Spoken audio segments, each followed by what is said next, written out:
Alright, so I wanted to do a character difficulty tier list because I just thought it'd be interesting. There's really no other reason to do it. A lot of people do ask me, hey, where would you rate this character on the difficulty list? And like Kazuya's super hard. How's etc. compared to Kazuya? Well, I'm going to answer all those questions in this one video, so bear with me. I hope you enjoy, but first off, I want to go into a little detail about my tier list. What is my tier list all about? So, as you can see here, I got character plays himself at the very, very bottom. This is the easiest it fucking gets. You're not only playing a beginner-friendly character, you are playing a character that is the easiest of the easy. You can be somebody who's never played fighting games in their entire life, and you can pick up these types of characters and just play them and do fairly well. You can get probably, orange red ranks with the characters with very little difficulty. So that's those characters. Very beginner friendly. I mean, that's pretty self-explanatory. Anybody can pick up these characters, spend 10 minutes in practice mode, go online and start beating the shit out of people. Very, very simple. These characters are very effective at beginner level, and they're very effective at high level. Then you have the next tier, which is way harder to fight than to play.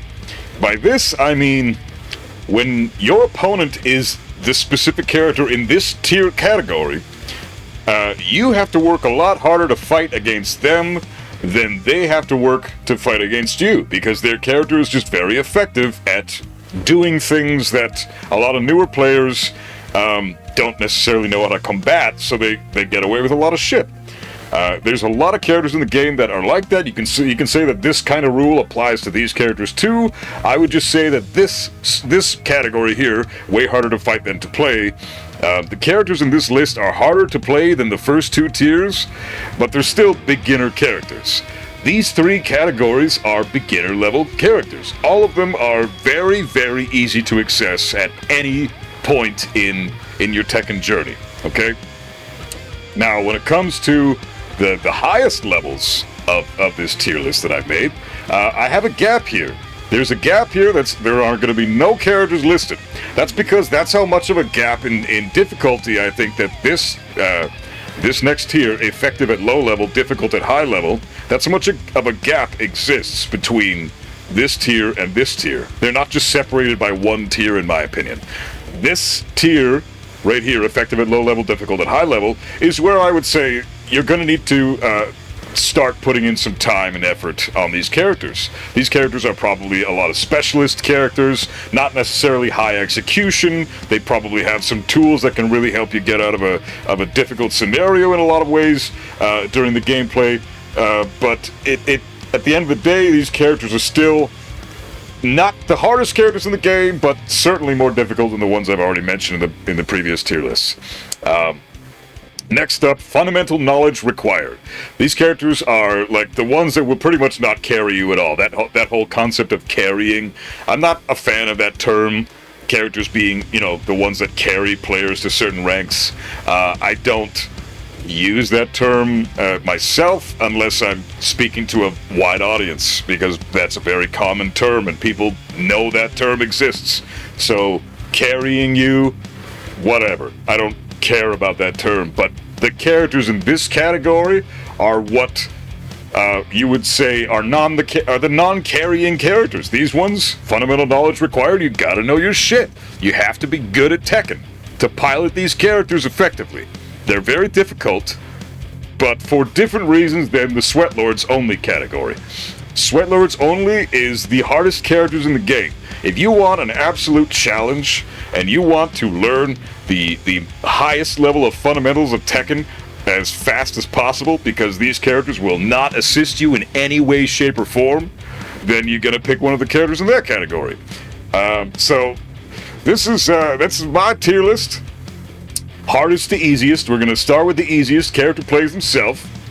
I would like to just do this tier by tier. I'm not going to do like one character at a time. I've already got my list set out for me in my notes here, and I'm going to be placing them in the tiers individually and then talking about the character and giving my opinion in depth about each character, what makes them easy, why did I put them in the tier I decided to put them in instead of the tier above or a tier below, and I'm going to be talking about factors at play here as to what makes the characters difficult and not, right? If characters have easy mode fundamentals, a lot of get out of jail free cards like panic tools, very, very strong poking, moves that are very hard to deal with like power crush, heat engagers that are safe. Like, what the fuck is that? That's a very great tactic to have, and a lot of easier characters to pilot have that tool in their arsenal.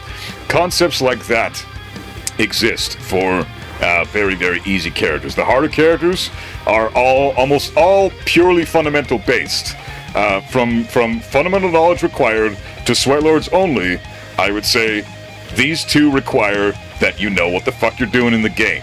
You don't necessarily have to know everything about the game or even be at a high level to pilot characters at effective at low level, difficult at high level tier. And for the three below the easiest tiers, these are, like I said, all beginner friendly. So let's break it down character by character, starting with the easiest characters in the game.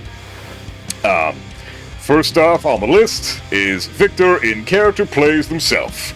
I don't need to really go into detail about Victor with Character Plays Himself because it's Victor.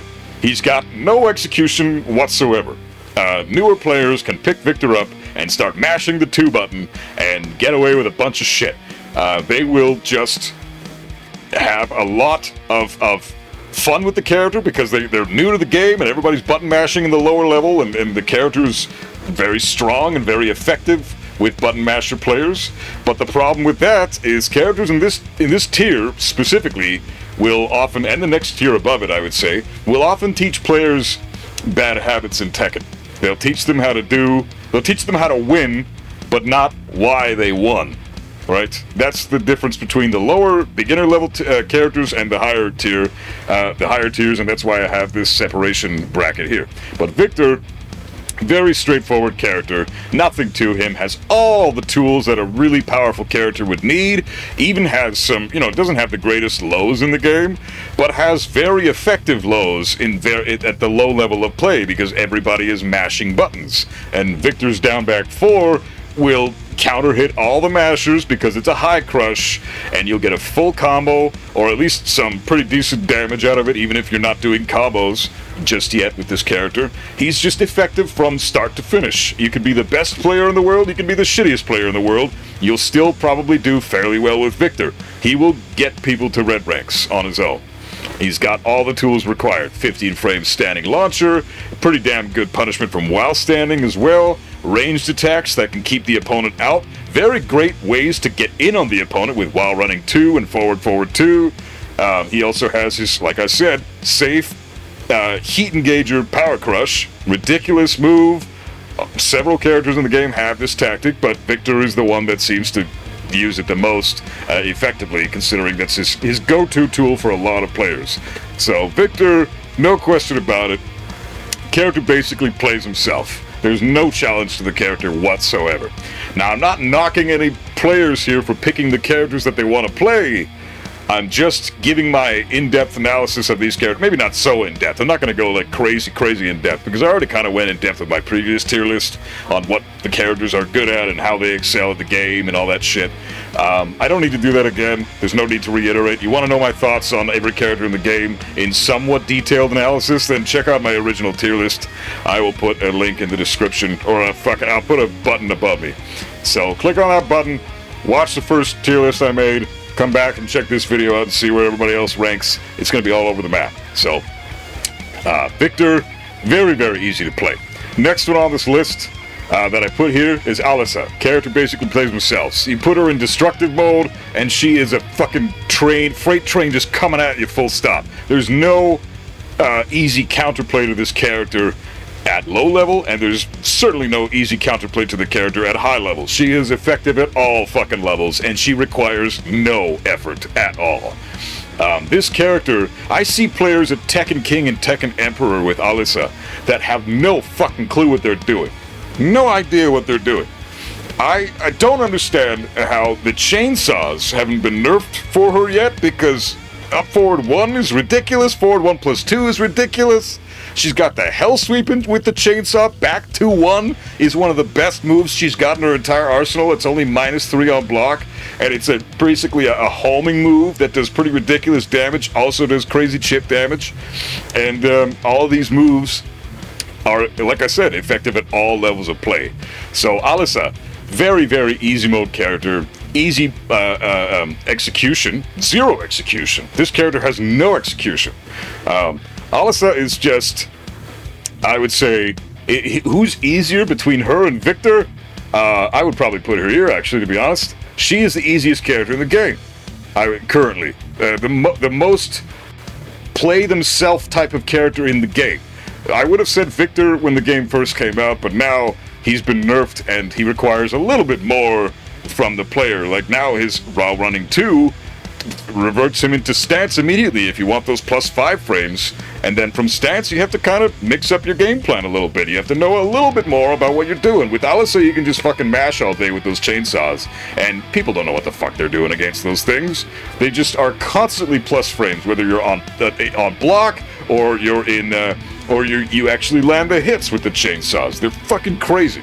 So Alyssa, ridiculously easy, but you know, she's fun for some people because most players that are playing Alyssa, they don't want to have to think. They don't want a challenge with the character. They're already playing Tekken. So why do you want to challenge yourself with not only with the character but also the game fundamentals themselves as well? You're better off focusing on just one of those things, and that's why I feel like a lot of players who gravitate to Alyssa do so. They don't want to have a very difficult character to play because Tekken is hard enough on its own, regardless of the character you play. So I understand that. I don't have any love for Alyssa. I fucking hate the character in every way. Every way. Her voice sucks ass. No offense to the voice actress. I'm not saying she's a bad voice actress. I'm not saying she even has a bad voice. But the way that she's directed to make the voice she does for Alyssa, to make it whiny as fuck whenever she gets hit, that to me is not appealing. I don't even like fighting against the character, not because I have a hard time with the matchup, because I've studied the shit out of Alyssa. I know the matchup pretty damn well. I barely ever lose to Alyssa players, but holy fuck, is she annoying when I kick the shit out of her. It's just annoying to listen to. Not to mention her backdash, her movement is crazy. Her backdash is insane. Her sidestep is insane. She's got some of the best movement in the game next to maybe Lily and Zafina. In fact, I think Alyssa has a better backdash than Zafina does. So it would go Lily, then Alyssa, then Zafina. And those are the top 3 best movement characters in the game. And it's not even fucking close. Not even the other female characters can compare to those 3. Their movement is insane.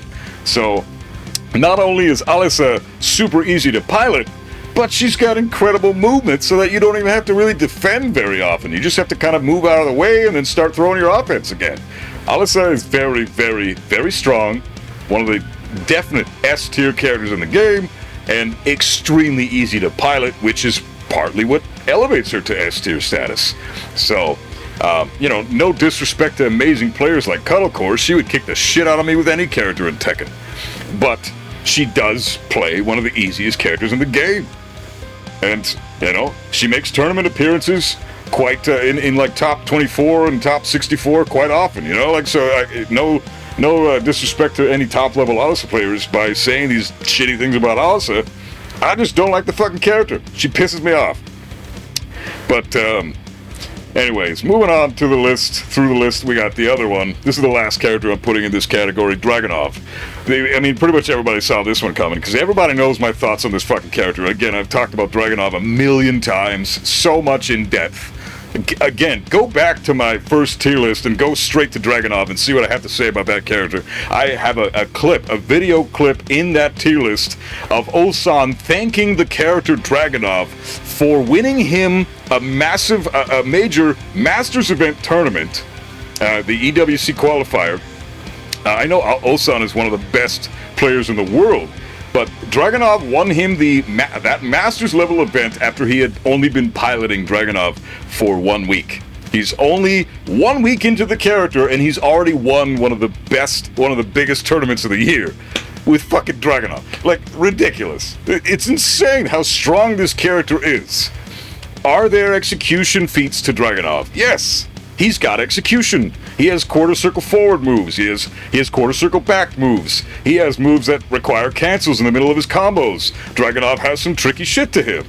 But does he need any of that to be super effective and bring you to fucking grand finals at a Masters event? Fuck no. Down back 3+4, down 2, while running 2, quarter circle forward 4, done. You don't need to do anything else. Use those 4 moves, and that's it.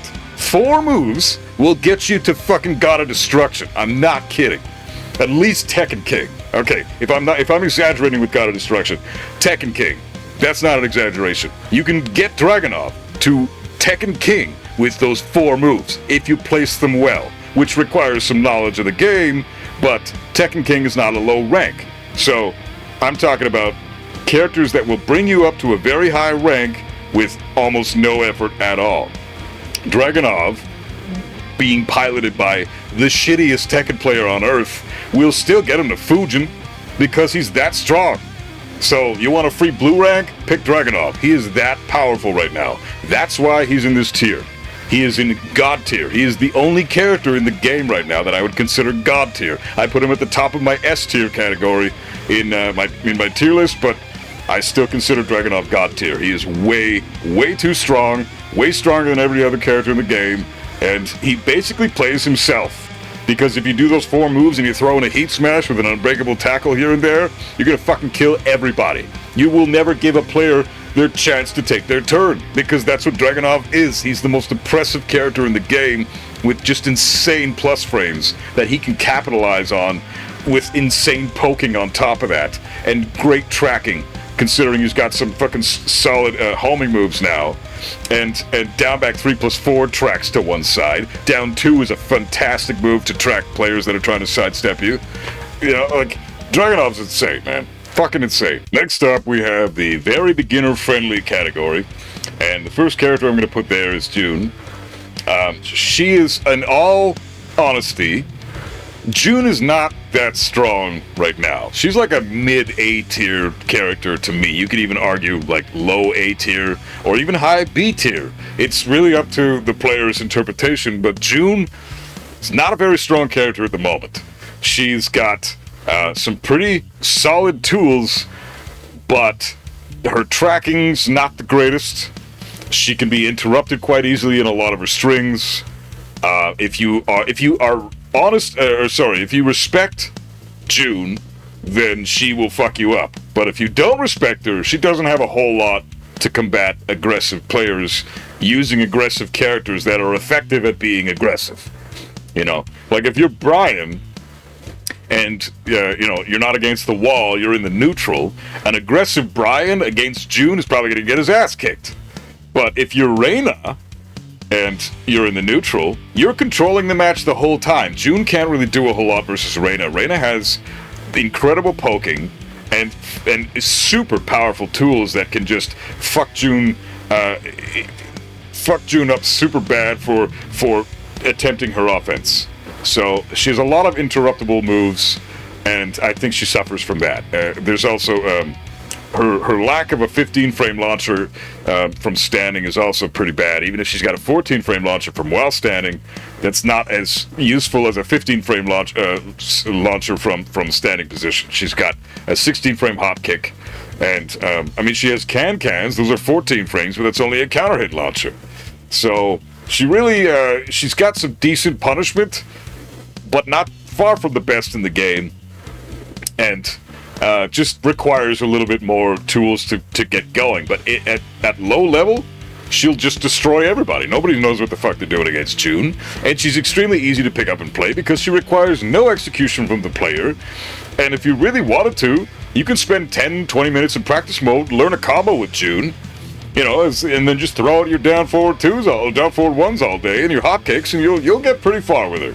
She's pretty effective, very beginner friendly, not the strongest in the game, but will certainly be effective to many players for many players online, and will take players very, very far in the ranks, like Tekken King level, Bushin level probably, if the player is somewhat versed in the game.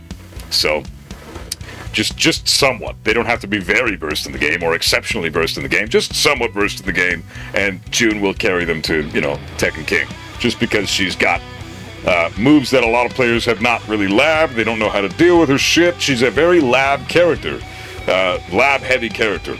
A lot of characters in these 3 tiers are lab-heavy, and in fact, in this one as well, I would say, they're quite lab-heavy.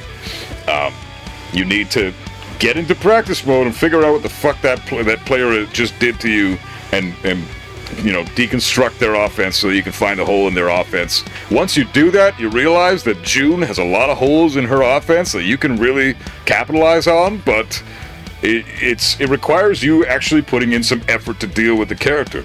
It's not just something you can deal with quite easily, like say if somebody was piloting Brian. Brian's counterplay is just don't ever block low, and stay a reasonable distance, and when you're right in his face, sidestep right. Done. You've beaten Brian. June requires a lot more than that. She knows she needs to be lapped thoroughly. So for that reason, she's very effective, and because of her lack of execution and very crazy amount of strings that are all over the fucking place, she's very effective at low level and pretty effective at high level. So very beginner friendly. Next on the list I'm going to put up here is Jin. Sorry, wrong spot. There we go. Very beginner-friendly Jin. Yeah. If this was Tekken 7, I'd put Jin up here. He'd be in the Sweatlords category. Sweatlords only. Jin in Tekken 7 was so sick. He was bordering on the true Mishima style play with a fuck ton of other moves that were crazy, but required some effort from the player to capitalize on, like transitioning your forward 4 counter hit into an actual launcher in Tekken 7 at the end of Tekken 7 was crazy hard. A lot of players had to really put the time in to do that properly, and Jin was completely butchered in this game. He is the most brain-dead, ridiculous version of himself that he has ever been, and he's extremely beginner-friendly. I know they did that because he's the main, the protagonist of the game. So that makes sense. They want all the newer players that are just starting Tekken for the first time to maybe try out the protagonist, and if they try out the protagonist and don't like him, that might not bode well for the game's sales. So let's make the protagonist super fucking strong and super fucking easy. They did that, and now Jin is top 3 in my books. Top 3 strongest characters in the game, requires almost no effort from the player. He has the electric, he has execution, but he doesn't ever fucking need to do the electric. And he has an easy mode way of doing the electric now from down forward 2, and his omen stance and all that shit, but he just really does not ever fucking need the electric.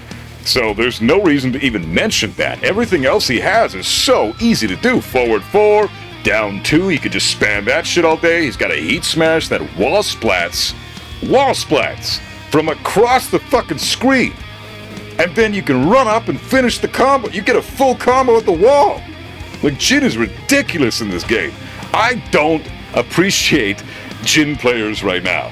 Jin players can fucking eat a dick, man. Jin players, you guys, oh man. The attitudes of some of you guys is ridiculous. You think you're king shit, and then you're playing Jin. Like, man, if Jin players weren't so fucking high on themselves for playing, I play the main character, I'm like an edgy sweatlord, bro, because I know how to do electrics and shit. No, you fucking don't. You play Jin. Shut up. Play Devil Jin, and then I'll have respect for you. You play Jin, go fuck yourself. If you play Jin and Devil Jin, cool, we're fine.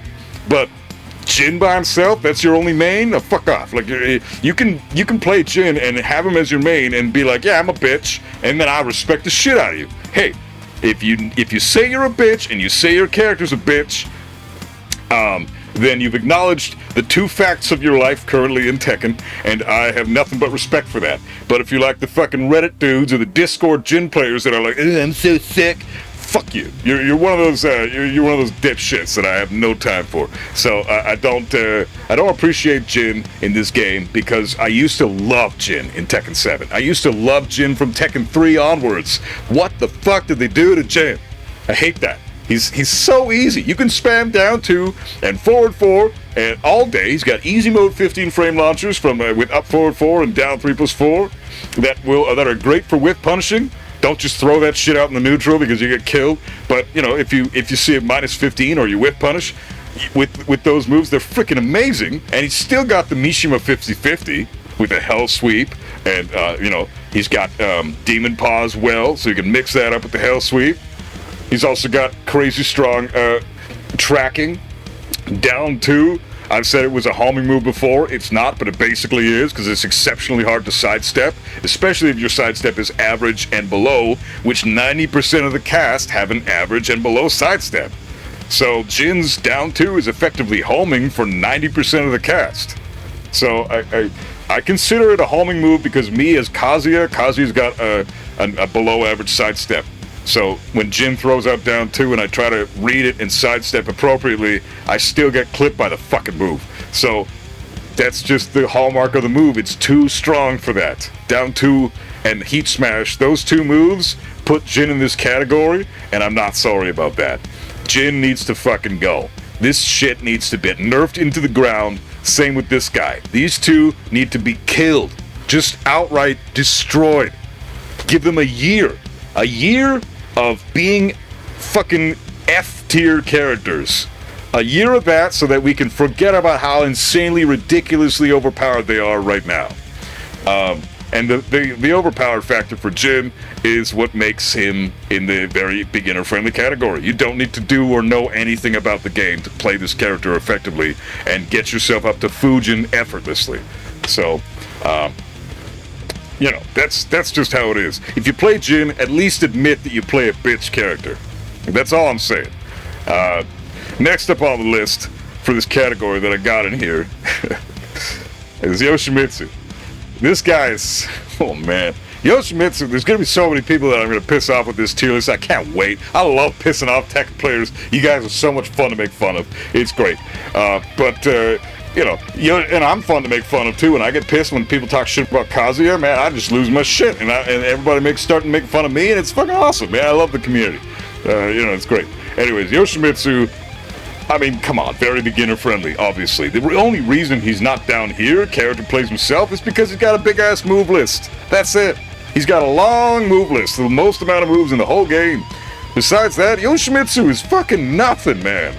Like, he is no effort, easy mode fucking launchers, moves that give priority, that are extremely hard to deal with, insane fucking tracking on some of his moves. He's got an unblockable low that he can set up as an Oki tool, and then trade that off with either flash or hop kick. You know, like if you knock the player down or you land a heat engager, which both of those things are going to happen in a match, it's just the case. You just run up to them and then you full crouch, and then they have to take the mix up. You're either going to hit them with an unblockable low that they have to hop kick you out of, or you hit them with a hop kick, or you hit them with flash and get a full launch if you're in heat, or if it's on counter hit.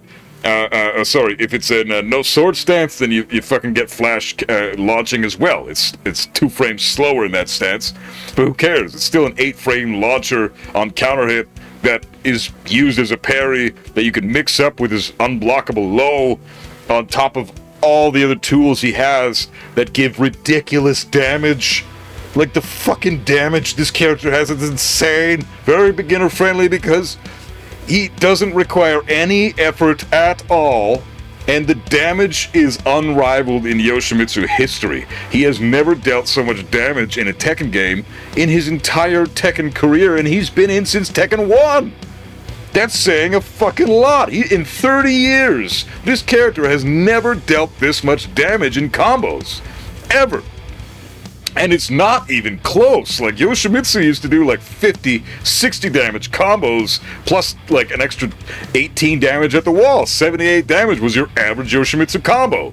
Whereas every other character was getting like, 100 plus damage combos regularly, right? But no, Yoshimitsu always got shit damage because he was a gimmick-heavy character. He was a very, what the fuck is going on right now type of character. And he's still that.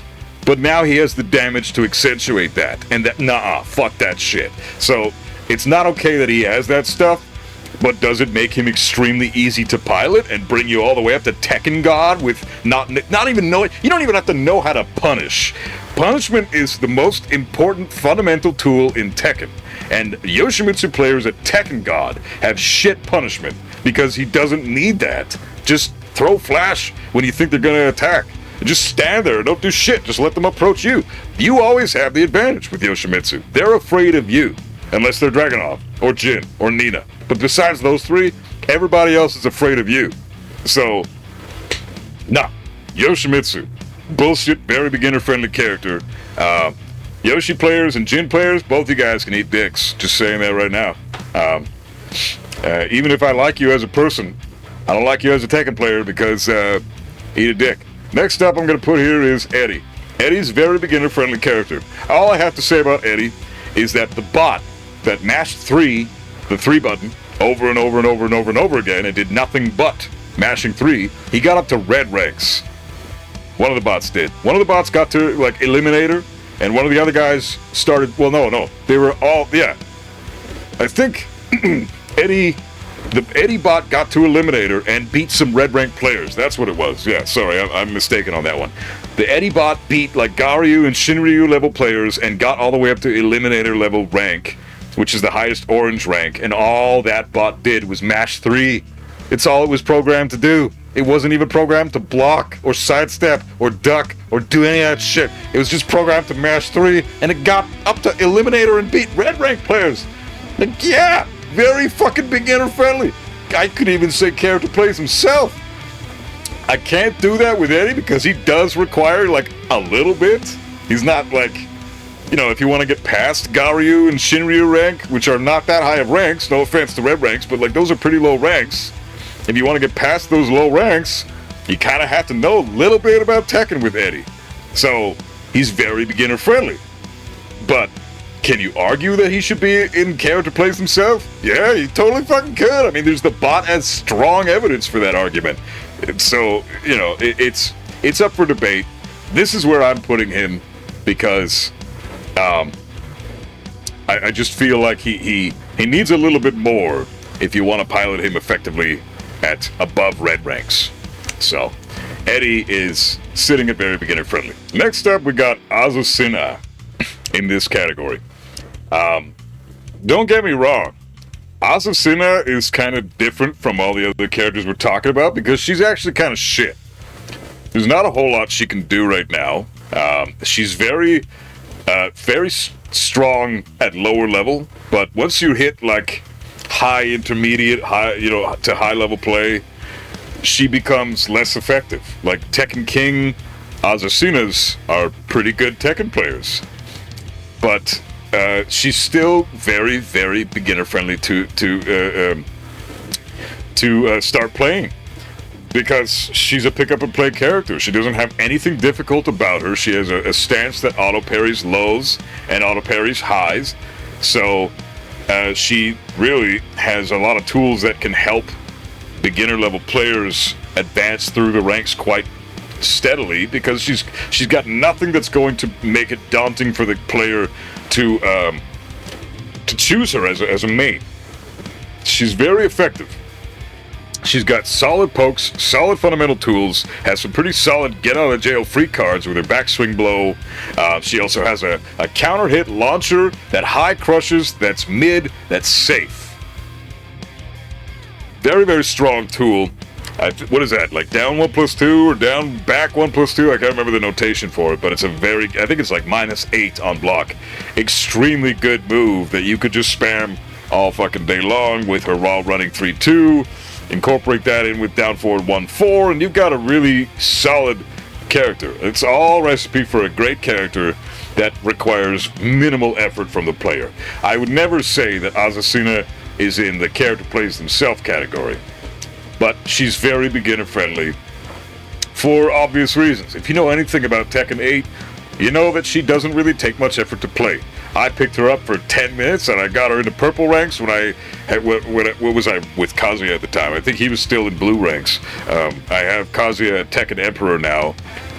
Finally, I got Tekken Emperor back. I got demoted to fucking Kishin. I was like one win away from Tekken God and I got demoted to Kishin because this bitch right here, Lydia, this chick is crazy. She's so hard to deal with when you have no clue what the fuck you're doing against her. So I had to lab the shit out of Lydia. Anyway, I'm digressing. Azucena,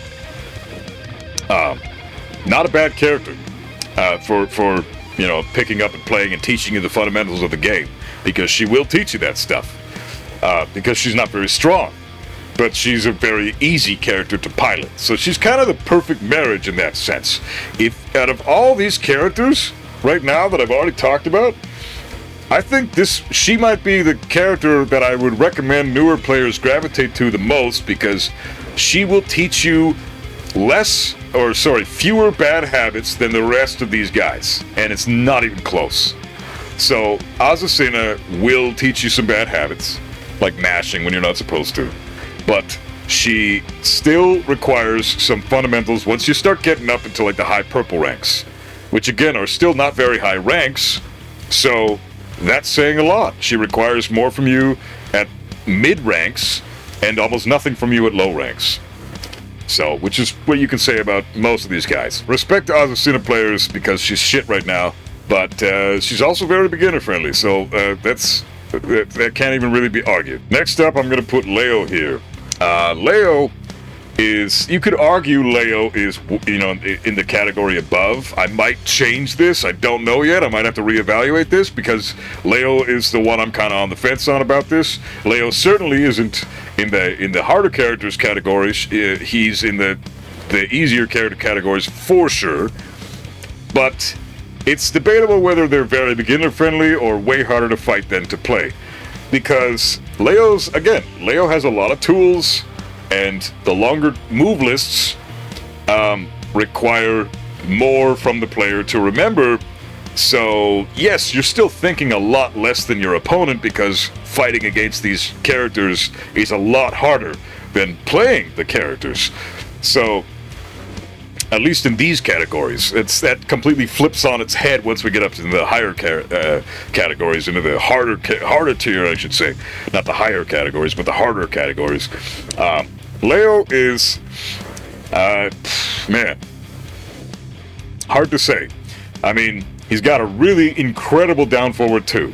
Some of the best range I've ever seen in a down forward 2, period. That fucking, it's up there with Jack and Reyna's down forward 2. It's a ridiculously crazy range, 15 frame launcher.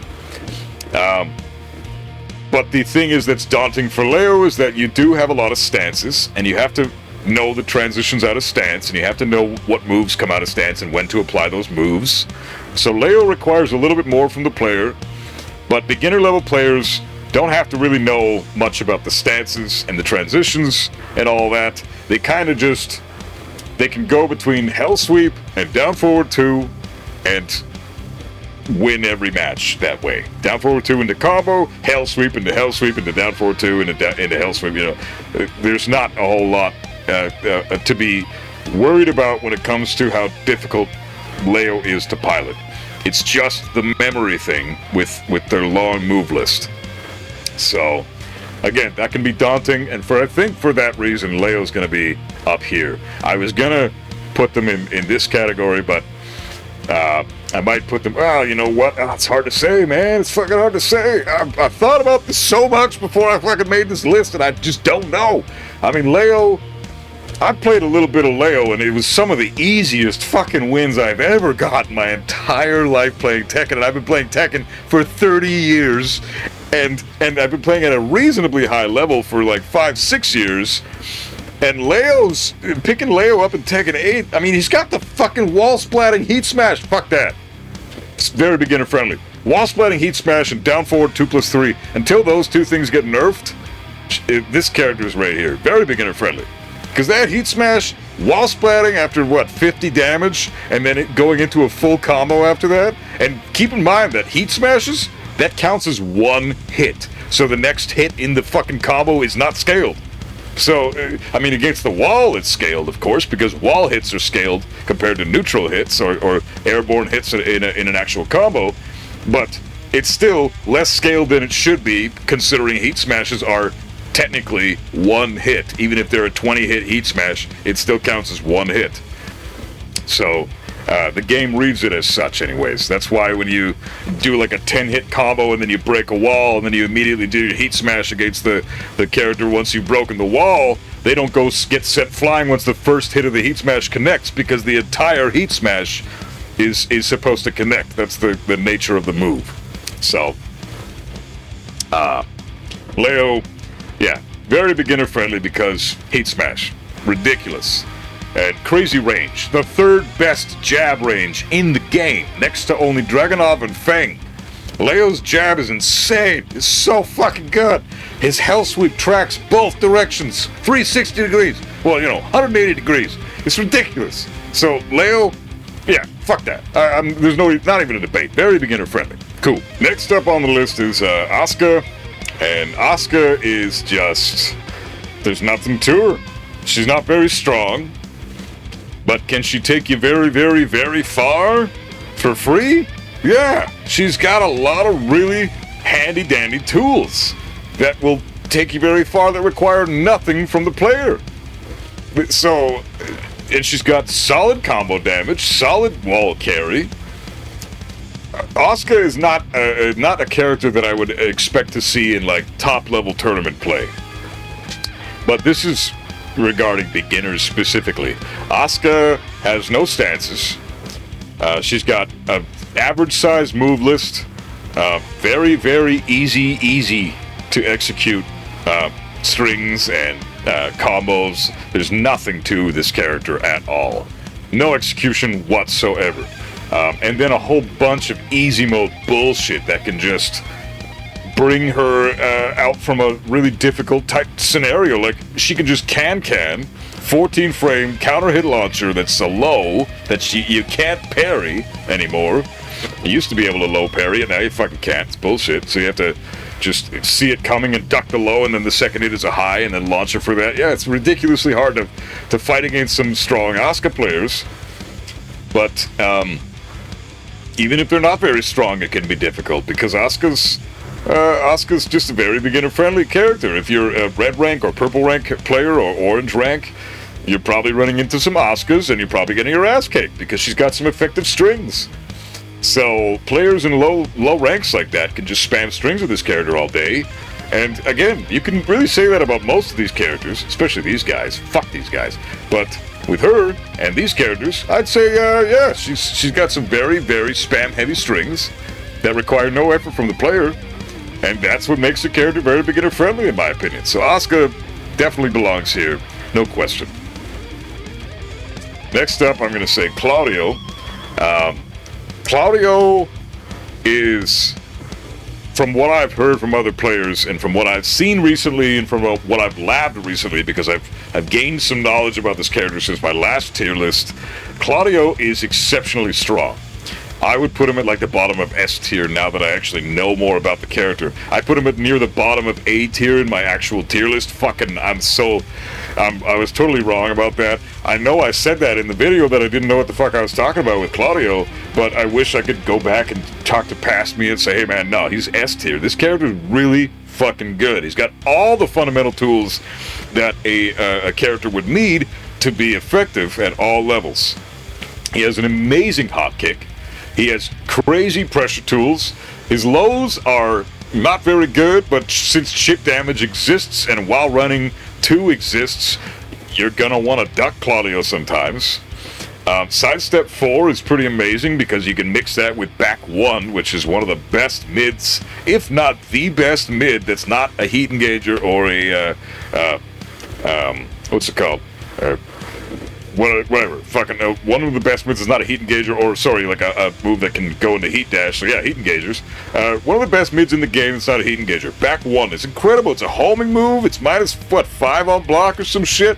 It's it gives pushback, so the neutrals basically reset after that. You can't even capitalize on any of the minus frames that he's at now, and it wall splats. So when you're against the wall against Claudio, you either take the damage from the low, and then he gets plus frames from that, or you get the back 1 against the wall, and you're fucked. You get a wall splat, and Claudio gets crazy damage. His wall combo damage is insane, and he has 0 execution. Claudio is extremely easy to play. Hop kick, while running 2, what is it, down 4-3? I can't remember the low. Is it down 4-3? What the fuck is it, down? Yeah, anyway, his low into high kick. It's a natural combo if the low connects, but if you block the low and duck the high, you can launch punish him for it. So it's a trade-off in that sense, but it's not a bad low. It's a decent little low poke that can annoy your opponent and make them want to duck against you, which you don't want to do against Claudio because his mids are nuts. So yeah, don't duck against Claudio, but you still want to duck against Claudio. And even sidestep left against the character. Very difficult to counter the character with that, even though that's supposed to be his weak side. I don't know, he's got no execution, but he's very, very strong. And again, if he's got all the tools you need for a character to be effective at all levels. Easy mode 15 frame launchers, and super solid pokes, amazing pressure tools, and some high damage. I mean, that's with couple that with, like I said, no execution, very beginner friendly recipe right there.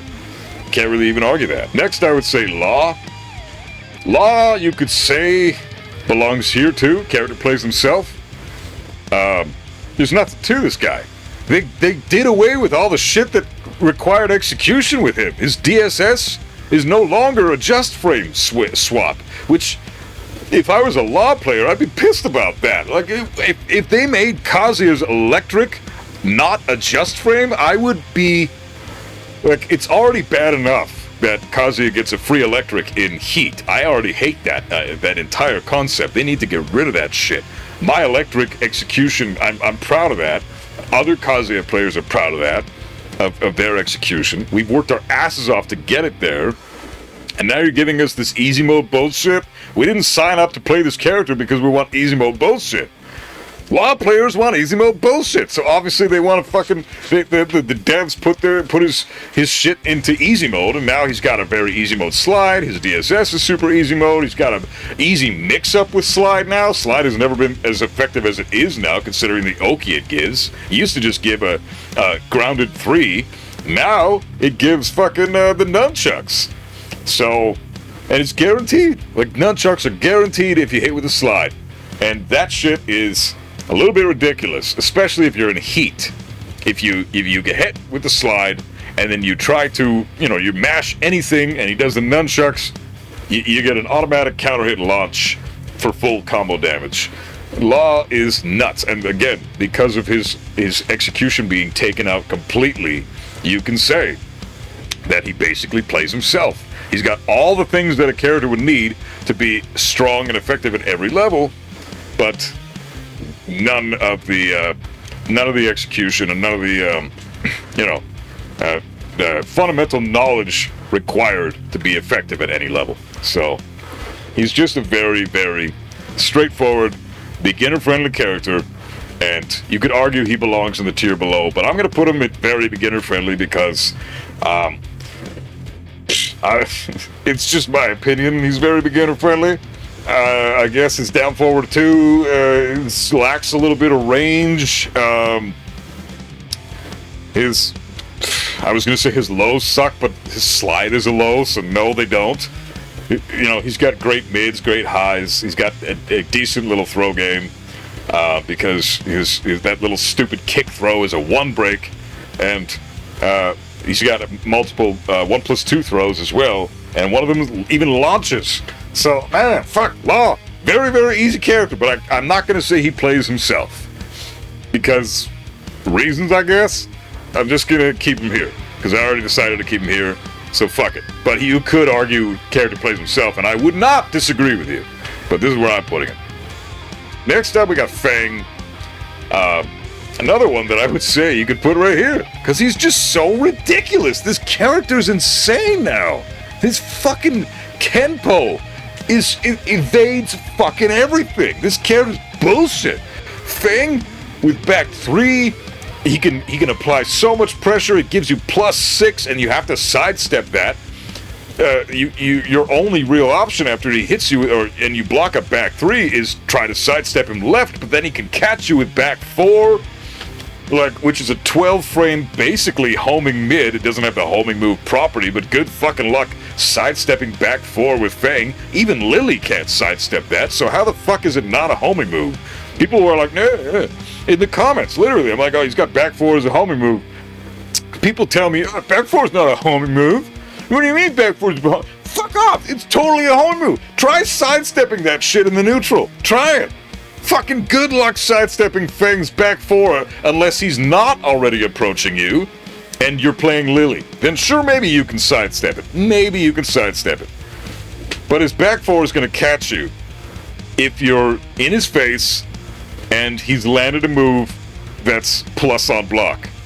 You know, it plus at all. +1, +2, doesn't matter. +6, you're fucked. Try to sidestep left to avoid any other pressure, you're done. If you try to interrupt, he's still +6. He can do down forward 1, he can do back 1, he can do up forward 4, the hop kick, and just launch you if you try to interrupt, because +6, man. Nothing will get through any of his offense that he tries to pursue after the back 3 connects on block, except for power crushes, the odd power crush here and there. It depends on what Feng wants to do, though. He can also do just a back 1, as like I said, after back 3 connects on block, and you're fucked if you try to interrupt. He gets that plus the shoulder. So he's just so oppressive, and then you couple everything else together. He is probably the best lows in the game with down back 3 and his fucking full crouch down forward 4, whatever the fuck it is. He's also got some insane back turn mix-ups. He's got hell sweep or snake edge type attacks from sidestep that he can mix with homing moves and plus on block mids. He has insane evasion, both aggressively and defensively. His combo damage is nuts, and he has 3+4 in heat, which is +9, and gives like a guaranteed mix-up follow-up after that he can then choose to either throw you, launch you with a hell sweep, or hit you with a power crush mid that used to launch but now gives a guaranteed follow-up if it connects in heat, and you go into heat dash. So, like, from back turn, if he's in heat, he gets a power crush heat dash that's +5 on block. And we're all bitching and moaning and complaining about fucking safe on block, heat smash, power crush moves, right? Those moves are in a category of their own that they're all bullshit. Safe on block -9, fucking power crush heat engager, bullshit. Feng basically has something like that. He's got a power crush heat dash that's +5 on block, just like all heat dashes, right? And he also has a fucking high power crush heat engager move that's also safe on block. So Feng is ridiculous. You could say he plays himself. He's got no execution required at all. You don't need to know anything about the game to pick up Feng and start playing and be very, very effective immediately. Very, very strong character at all levels of play, no matter how good you are at the game. So, a very, very high contender for a character I'd recommend beginner players to choose. Still, out of all these characters I've talked about so far, Azucena is my vote right now for the character, or maybe Claudio.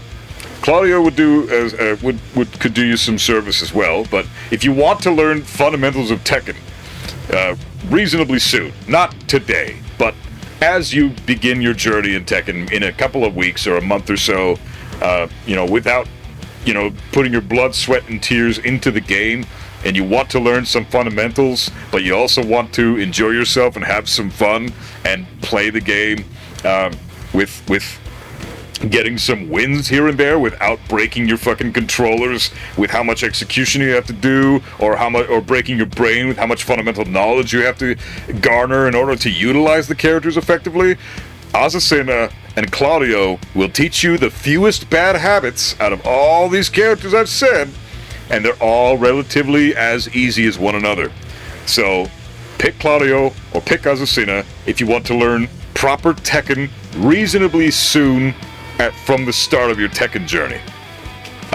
Those are my votes 100%, but all these characters are good choices if you want to play the game and just get some free wins and not have to know anything. You can turn your brain off and do whatever the fuck you want with any of these characters, and you'll do great. You'll get Fujin, no problem. If you can't get Fujin after like 2-3 months, once you first pick up one of these characters, then you either never have enough time to play the game, or you just don't understand the game at all, like whatsoever, and you're just kind of mashing. That's fine too. But if you're actually trying to learn how to play Tekken, then Claudio and Azucena will get you to Fujin, but they'll also teach you fewer bad habits than the rest of them. So, you know, those are my picks. That's my opinion. For the next category, the final one of the beginner-friendly characters, I would say, again, before we separate the gap with this little tier spot here, way harder to fight than to play. These characters require a bit more from you. They're fairly less beginner-friendly than these guys, but they're still very beginner-friendly. And they will take you very far with ease. You're gonna have to need to know a little bit more about the game to be effective at once you get into the somewhat higher ranks, like Battle Ruler, Fujin level. So, what I would start with is King. And a lot of people are already yelling at me saying, fuck that, he's very beginner friendly, character plays himself, all he's gotta do is throw all the time. Yeah, but okay, hear me out though. If you're against a Xiaoyu who's spamming the shit out of AOP, how the fuck are you gonna throw her? What has King got that can beat AOP stance and heavy strings from a whole bunch of characters?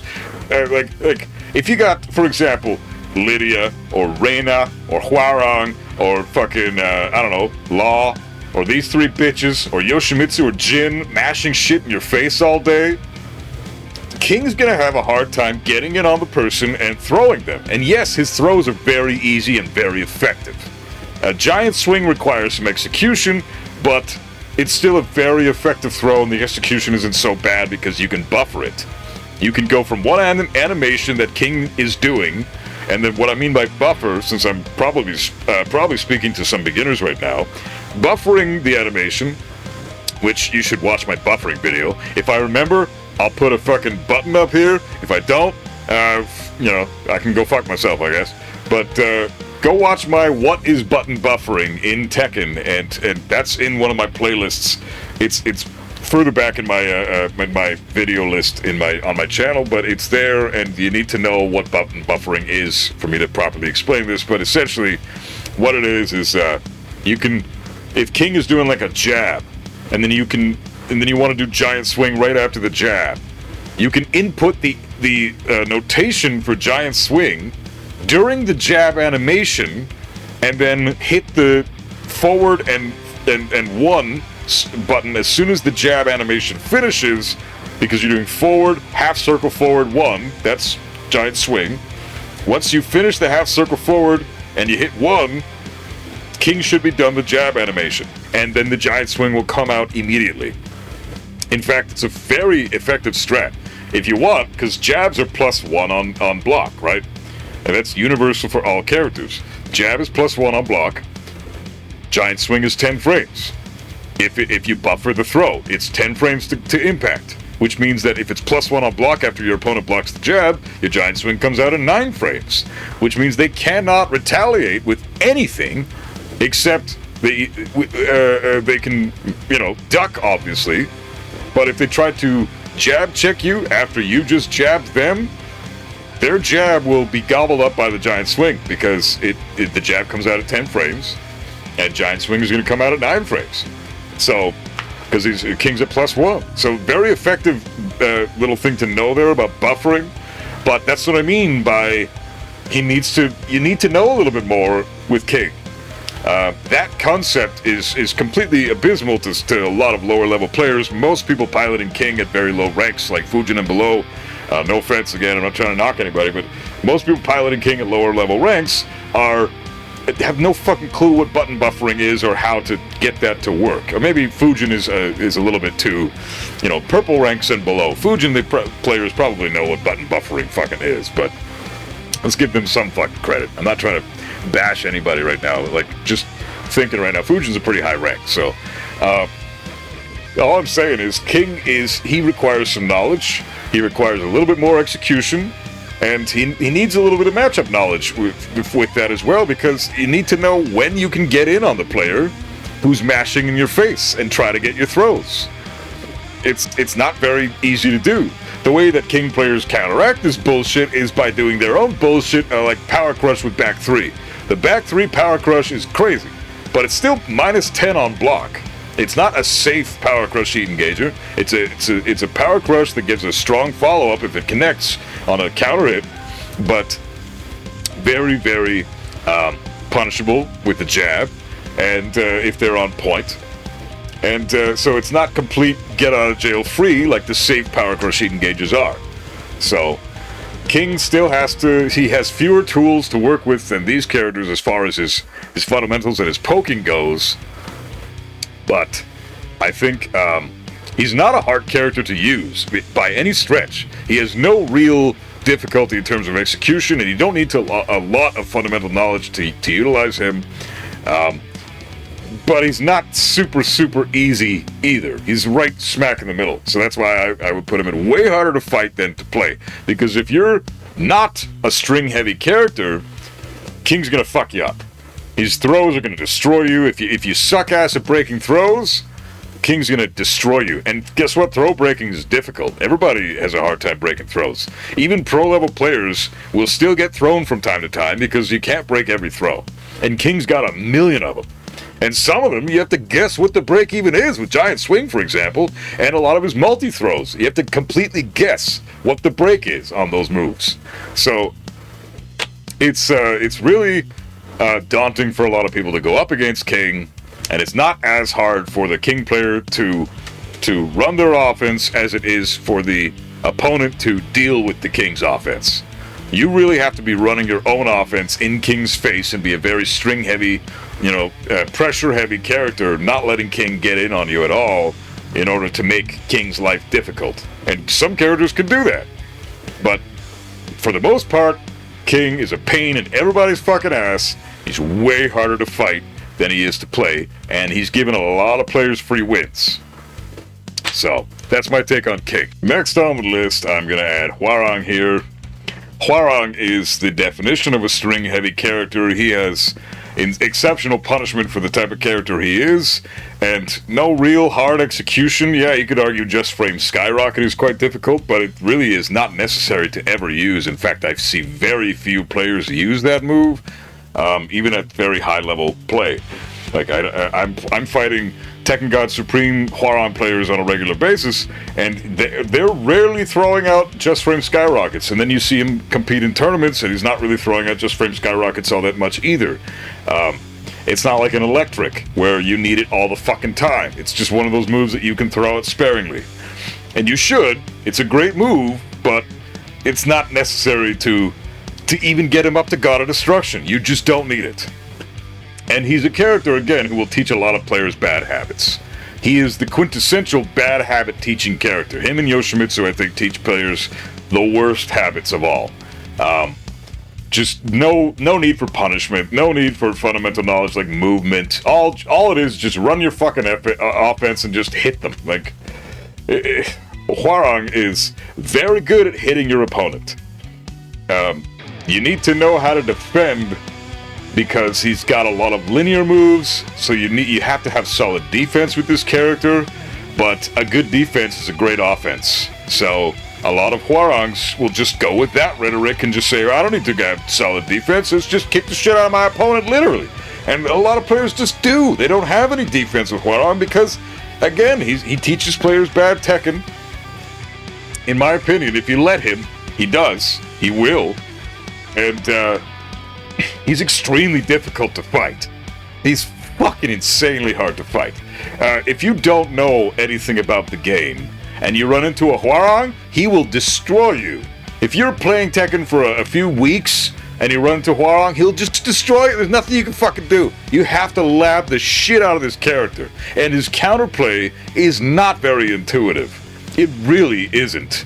And before you go out jumping down my throat all fucking, you're always talking shit about Hwoarang, he's so much work. No, he's not, and you'll understand why when I go into detail about the other characters in the higher, harder categories. But Hwoarang is very string heavy, very poke heavy. He has a hard time getting in on the opponent sometimes, but with right foot forward, down forward 3, that homing move, heat engager, mid that goes literally gets Hwoarang in on the player. Everybody's like, yeah, just jab interrupt. Do you have any fucking idea how difficult it is to jab interrupt? Right foot forward, down forward 3. When your opponent slightly delays their timing. Oh, he's gonna do it. Jab. Oh, fuck, he didn't do it yet. Oh, he just did it now? My jab just got whiff punished and now he's heat engaged. Now he's right in my face like Hwoarang loves to be at plus 17. Go fuck yourself. And if you block the move, Hwoarang still has priority because he's still at plus 1. So he can sidestep and beat out your dick jab if you try to dick jab. He can sidestep back 3 whiff punish you, which is the best whiff punish attack in the game. He's got so many tools to utilize to kick the shit out of you that you just don't. You don't need to know anything about the game to beat your opponent who might know twice as much about the game than you do. But Hwoarang just allows for you to capitalize on his insane toolkit at pretty much any time. The only thing that Hwoarang really sucks at is Okizeme. His Oki is really not all that great, but he's not an Okizeme knockdown style character. So when I say things like Hwoarang has exceptional punishment, I'm dead fucking serious. He has great fucking punishment. Why? Well, because at 11 frames, for example, he's got 4-3. 4-3 makes it so he's able to continue his offense. It doesn't knock you down, but it keeps Hwoarang in your opponent's face and allows him to continue his turn and keep running his down 3-4 offense shit. Down forward 1-3, that kind of shit. Back 2, down 3-4 into right flamingo 2, like that bullshit. All those fucking moves that he's got that you see every Hwoarang doing all the fucking time. And an 11 frame punish like 4-3, for example, with Hwoarang is better for Hwoarang than, say, if he had a back 1-2 11 frame punish like Kazuya's. Because Kazuya is a knockdown heavy character. Kazuya wants to knock you down and then get up in your face and start vortexing you. Hwoarang doesn't necessarily want to knock you down. He wants you to stand up and stay in his face so he can kick the shit out of you while you're on your feet. Completely different characters. So many people I hear complaining about this fucking stupid shit like, oh, Hwoarang's punishment is trash because, this 11 frame doesn't even get a knockdown. His jab punishment is shit. Both of those things aren't supposed to knock the player down. They're supposed to fucking keep them in Hwoarang's face so that he retains his turn and can kick the shit out of them still with his crazy strings. That's the whole point of the character. So of course they don't knock the player down. They'd be shittier if they did, because his Okizeme, like I already said, is terrible. So if you're arguing that, oh, Hwoarang's punishment isn't as good as, say, Kazuya's, so his punishment sucks, you don't know what the fuck you're talking about with your own character. You're looking at your character in inaccurate assessment. He's not a knockdown style character. But he is a very string-heavy, poke-heavy character that requires some fundamental knowledge of the player because you do have to have some kind of movement to circumvent their sidestepping, since Hwoarang can be fairly linear at times. But it really doesn't fucking matter, because if you're stupid enough to let them sidestep you with this character, then your opponent is probably a lot better than you. I shouldn't say you're stupid enough, but if you put yourself in a scenario where your opponent is then allowed to sidestep you, and they do, and they effectively whiff punish you with something, then I'm sorry, man, but you just got outplayed by your opponent in that exchange. Even if you end up taking the whole match, they probably outplayed you in that exchange because you're putting yourself in a scenario they don't have to put yourself in with Hwoarang. He has ways of keeping your opponent in check with his crazy strings, his plus frames, and just deleting your health while you're on your feet. He will kill you before you hit the ground. That's Hwoarang's game plan. Kill them before they hit the ground. And a lot of newer players will gravitate towards that style of play because he's all offense and this much defense. Until you get to tournament level. Like, I'm not talking about God of Destruction rank. I'm talking above that. Tournament level play is when Hwoarang starts getting difficult. Until then, he's super fucking easy to use and way harder to fight than to play against. That's not even up for debate, so don't fucking argue that shit. So, there you go, Huang. Next up, we got Kuma, and we got Panda. We're going to talk about both of them at once here, because Kuma and Panda are virtually the same character. Obviously, Kuma is quite a bit stronger than Panda. Kuma has the bear God Fist, and Panda doesn't. Kuma has a 13-frame heat smash that wall breaks and is just ridiculous with how much tracking it has. So you never want to duck Kuma when Kuma's in heat, but ducking would be nice because the bear God Fist is really difficult to deal with unless you can duck and launch it. Why the fuck would you duck when you can't sidestep or duck the heat smash? It's almost fully tracking to both sides, and it's a mid, and it's 13 frames, and it's plus 10 on block. So ridiculous fucking heat smash, and ridiculous heat in general. The bear God Fist takes no heat. They can just spam that fucking shit all day. So Kuma, very difficult character to fight against. Same with Panda, but not because of her heat. These two are difficult to fight against because they're bears. They have really shitty feet hitboxes. Their hitbox in general is annoying because your combos, a lot of your combos that you would go to for every other character in the cast, some of the combos will whiff against the bears because they straight up have a wonky body hitbox. That's just how it is. That's their design.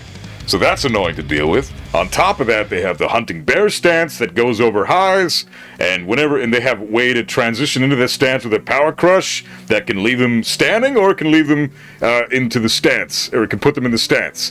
And if you try to jab check them after they've hit you with the power crush and you didn't realize that they were going into stance, then they can launch you with hunting bear 1+2. And now you're on a class 2 launcher. You're gonna get some huge damage dealt to you, and the bears have the most insane wall damage in the game. That's the trademark. Bears have the best wall damage in the game. It's not even close. That fucking bear ass, I think it's down 1+2. Shit's gotta go, man. That's way too strong. Unscaled damage at the wall after a full combo, and then a full wall combo, and then fucking bear ass? Hell nah. So hard to play against these bears for so many different reasons. But the hitbox, the natural evasion, the chip damage, and the just complete lack of... so many people lack matchup knowledge against the bears. They're really difficult to fight against because a lot of their animations look so similar due to the texture of the character and the polygons working the way they do on screen. A lot of moves look so similar to one another, and a lot of animations are hard to visually confirm because these bears are so they're just weird to look at. They're not like all these other characters. They're big and bulky and fucking strange. So it's difficult for that reason. Bears just straight up tricky fucking characters. Very strong characters. Insane chip damage. Best chip damage in the game. Best wall damage in the game. The only downside to them is that they have really shit lows, but you don't need to do any lows with them because the chip damage they have is crazy. So just chip them away and let that take care of the damage that your lows would be otherwise delivering. Just fuck the lows. Just do chip damage and kick the shit out. Bears are crazy. Super hard to play against. Very easy to play. Next up, though, Shaheen. Shaheen is one character that I could say might go up one tier, effective at low level, difficult at high level, but I was gonna put him there, but I thought to myself, like, he's got while running 2, he's got back 3, he's got up forward 1, or is it up forward 1+2? The dive punch. He's got the he's got the guard break, and the part that pisses me off about Shaheen the most is he has probably the best gray health deleting move in the game. Only Shaheen, Panda, Kuma, Dragunov, and Nina, of course Dragunov and Nina, but Shaheen, the bears, and those other two can delete your gray health, which means that all the recoverable health that you had, they can just say fuck that and get you in a move that gets rid of that.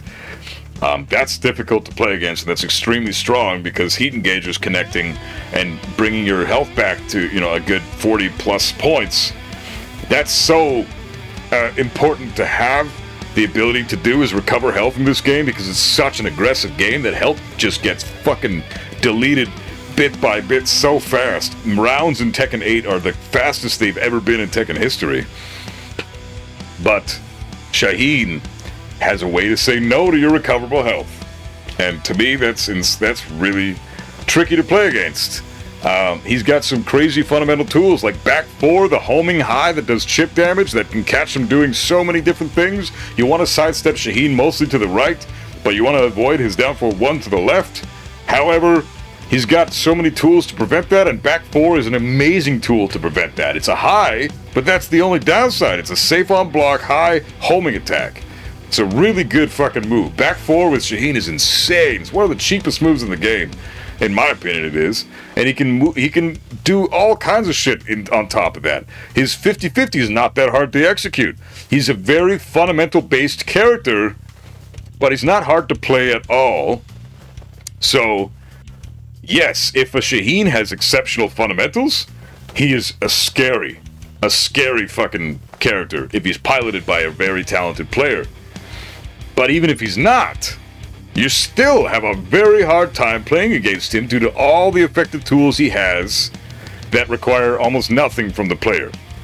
So, Shaheen is very daunting for that reason. I would say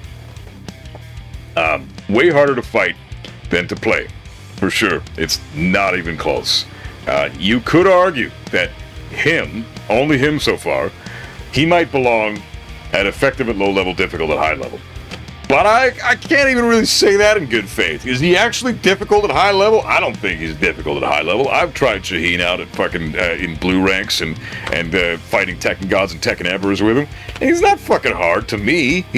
For me, Kazuya is a million times harder than Shaheen. He's not even fucking close. Yet they both still have the same type of game plan. Shaheen just has much easier tools to get you through that game plan than Kazuya does, or other characters that we'll talk about later. But yeah, way harder to fight than to play against. I don't think that's up for debate. Next up, I would say, is Lydia.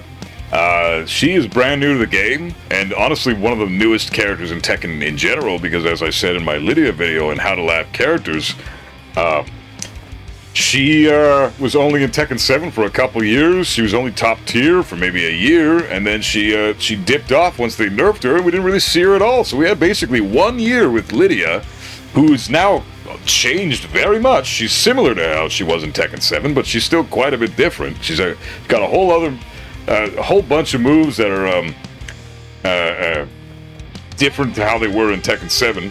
Her Heaven and Earth stance is only accessible in heat. But she also has that install that increases her heat damage.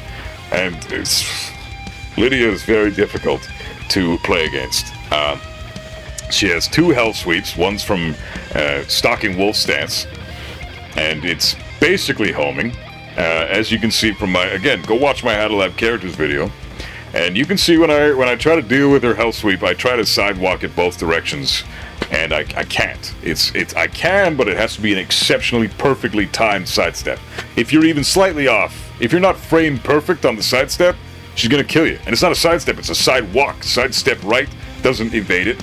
Sidestep and sidewalk left don't evade it. You have to sidewalk it right perfectly. And you can interrupt it because it comes out of 2 stances, but she has options that will beat your interrupt attempts. I don't personally enjoy the counterplay to something being an interrupt with a move, because I don't feel like being offensive or aggressive is a solid way to play when your opponent is being aggressive. If they're being aggressive, it's my job to be defensive and find a hole in their offense and then punish them for that. That's how I feel like I should play as a Kazuya player. That's how I feel a lot of Tekken players should play. But she can be interrupted in a lot of her stats, so that is counterplay to some of her moves. But again, interrupting her can kill you. So that's the problem with Lydia. She has some stances. She's got a couple of tricky execution combos, but besides that, she's not that hard to play. She's got all the punishment in the fucking world. Top tier punishment, if you ask me. Her punishment from while standing is incredible, and her punishment from standing with Political Storm at 14 frames and Hop Kick at 15, she's got everything a character could possibly want to destroy their opponent. And not only that, but Political Storm at 14 frames, it's a fucking heat engager. So you can just do it, and then it's +5 on block if it just gets blocked. So it's very strong pressure tool once she's in heat for that reason. So I don't know. Lydia is she's pretty susceptible to sidestep right. I will say that. But once she's in heat and you're at minus, if you're -4, -5 or more, like after blocking her heat smash, you're at -10, you can't do shit. Just take the mix up. Either duck the high or block the mid. Simple as that. That's what you got to do against Lydia. Very hard to play against. Her counterplay is anything but intuitive. She doesn't have any option selects to defeat her offense, but she's not that hard to play either. I'd say she's with Shaheen at effective at low level, difficult at high level, potentially. But I haven't really seen much of her at in tournament or in gold ranks, playing her exceptionally well to say that that's a thing. I would say way harder to fight than to play is where she should sit. Again, she's still a new character. This is only my evaluation after only labbing her for about maybe 12 to 14 hours altogether, tops. That's all the time I've spent with her in just replay mode, learning all the shit, like all the Lydia players I've been facing, learning how to circumvent their offense, and it's been a ride because I got basically demoted from almost Tekken God to Kishin from mostly just Lydia players and me getting pissed about Lydia players and losing to other characters I know how to play against. So Lydia, very difficult to play against, especially if you don't know the matchup. But even if you do know the matchup, she's still very difficult to play against and not that hard to play. So there you go, way harder to fight than to play. Xiaoyu is next, and this isn't even up for debate. She's a specialist character, she has stances, the player needs to know how to use her effectively, but is she borderline broken and extremely effective at all levels of play? You're goddamn right she is. You can't even hit her in AOP, that shit will duck under lows, trust me. Try doing Hwoarang down 3-4 against AOP when she goes AOP duck. Try doing down 3-4. Down 3 is a low. Do that. See Ling duck under that, and then launch Hwoarang for full fucking combo. She's got some crazy shit that's not hard to do. The reason she's in this category and not in very beginner-friendly or character plays himself is because she is a specialist character. She does require that you know a little bit about the game to pilot her effectively at the, intermediate level play, I'd say. Purple ranks and up. So, Xiaoyu is one of the strongest characters in the game, has some of the best tools in the game, but is certainly not the easiest character to play, and I would never say she is. So, Xiaoyu players, you don't necessarily have my respect, but, you don't, because you're Xiaoyu players. Get fucked. But anyways, you don't have my respect, but she's not the easiest thing in the world to play. And I've played a little bit of Xiaoyu, I've dabbled with Xiaoyu. I can say that firsthand. She's probably the most difficult character out of all the characters I've listed so far. She's probably the hardest one yet, altogether. So, Xiaoyu players can rejoice in thinking that they have a pretty difficult character in terms of the beginner-friendly characters in the roster. So, there you go, my 2 cents on Xiaoyu. And the last one I'd put in this category is Lars. Way harder to fight against and to play. Dynamic entry 3. How do you fucking deal with that shit? When he's flying all over the screen, how do you fucking deal with that shit? Heat forward 3+4. How do you deal with that shit? Like, he's got a lot of effective tools. Yeah, you can interrupt a lot of his stances, and a lot of his mix-ups in stance are fake. You have option selects available to Lars, but it's not very intuitive. He's dancing all over the fucking screen. You have no idea when he's going to attack. You have no idea when he's going to attack. So you're just kind of just chilling there like, what the fuck's going on? Oh, why am I dead? I'm dead already? The fuck? So Lars One of my least favorite characters in the game. I hate Lars. But I wouldn't say he's super strong. Again, another character that I think I misplaced in my last tier list. I'd probably put him at the bottom of A, maybe just above Kazuya, because he requires 0 execution. But he's not very strong. Yes, he does have a 15-frame launcher. But he's got really shit lows. 15-frame standing launcher, so easy mode launcher, no problem. He's got a safe launcher with his orbital, which actually has a little tiny bit of tracking to Lars' good side, so that's actually fucking to sidestep left. It somewhat tracks to that side, believe it or not. Especially if you play Kazuya, like I said, below average sidestep characters like Kazuya and Brian and Raven and those types of characters have fairly below average sidesteps. Lars's orbital can clip them if they just sidestep a little bit, whereas it used to just be a straight line down the screen. In past Tekkens, it had 0 tracking. Now it tracks a tiny, tiny bit. So that's interesting. He's got more tracking utility in this game than he's ever had before in previous Tekkens, and I think that elevates him a little bit in the tier list in general. But is he difficult to play? Fuck no. He's absolutely not. He's just easy mode all the fucking time. Nothing really required of the opponent aside from knowledge of their own character.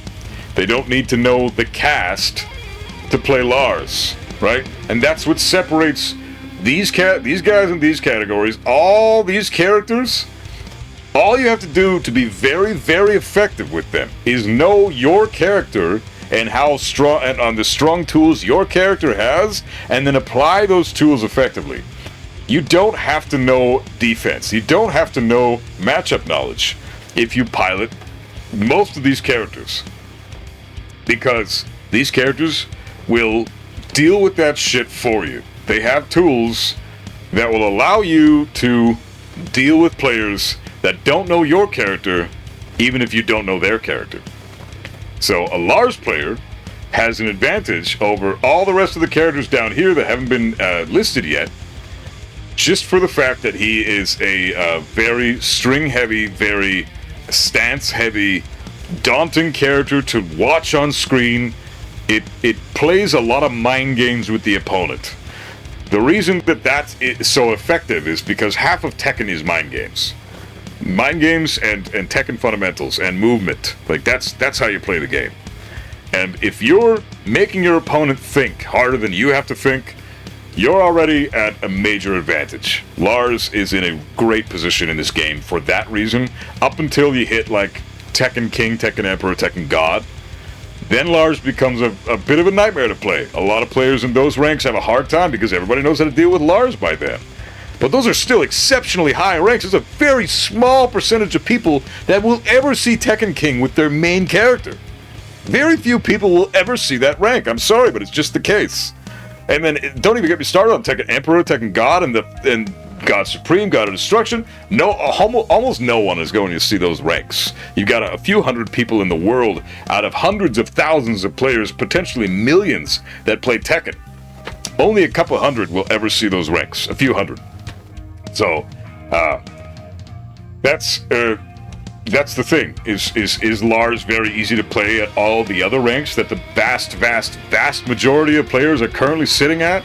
Are all these characters very easy to play compared to their opponent in, I don't know, the Raijin player that is trying his best to get solid fundamentals in Tekken but isn't quite able to get there? Maybe there's just some kind of mental block. Maybe they don't have the time to watch fucking tutorial videos or sit in practice mode and lab every single fucking matchup. Maybe they have a wife and kids and a full-time job.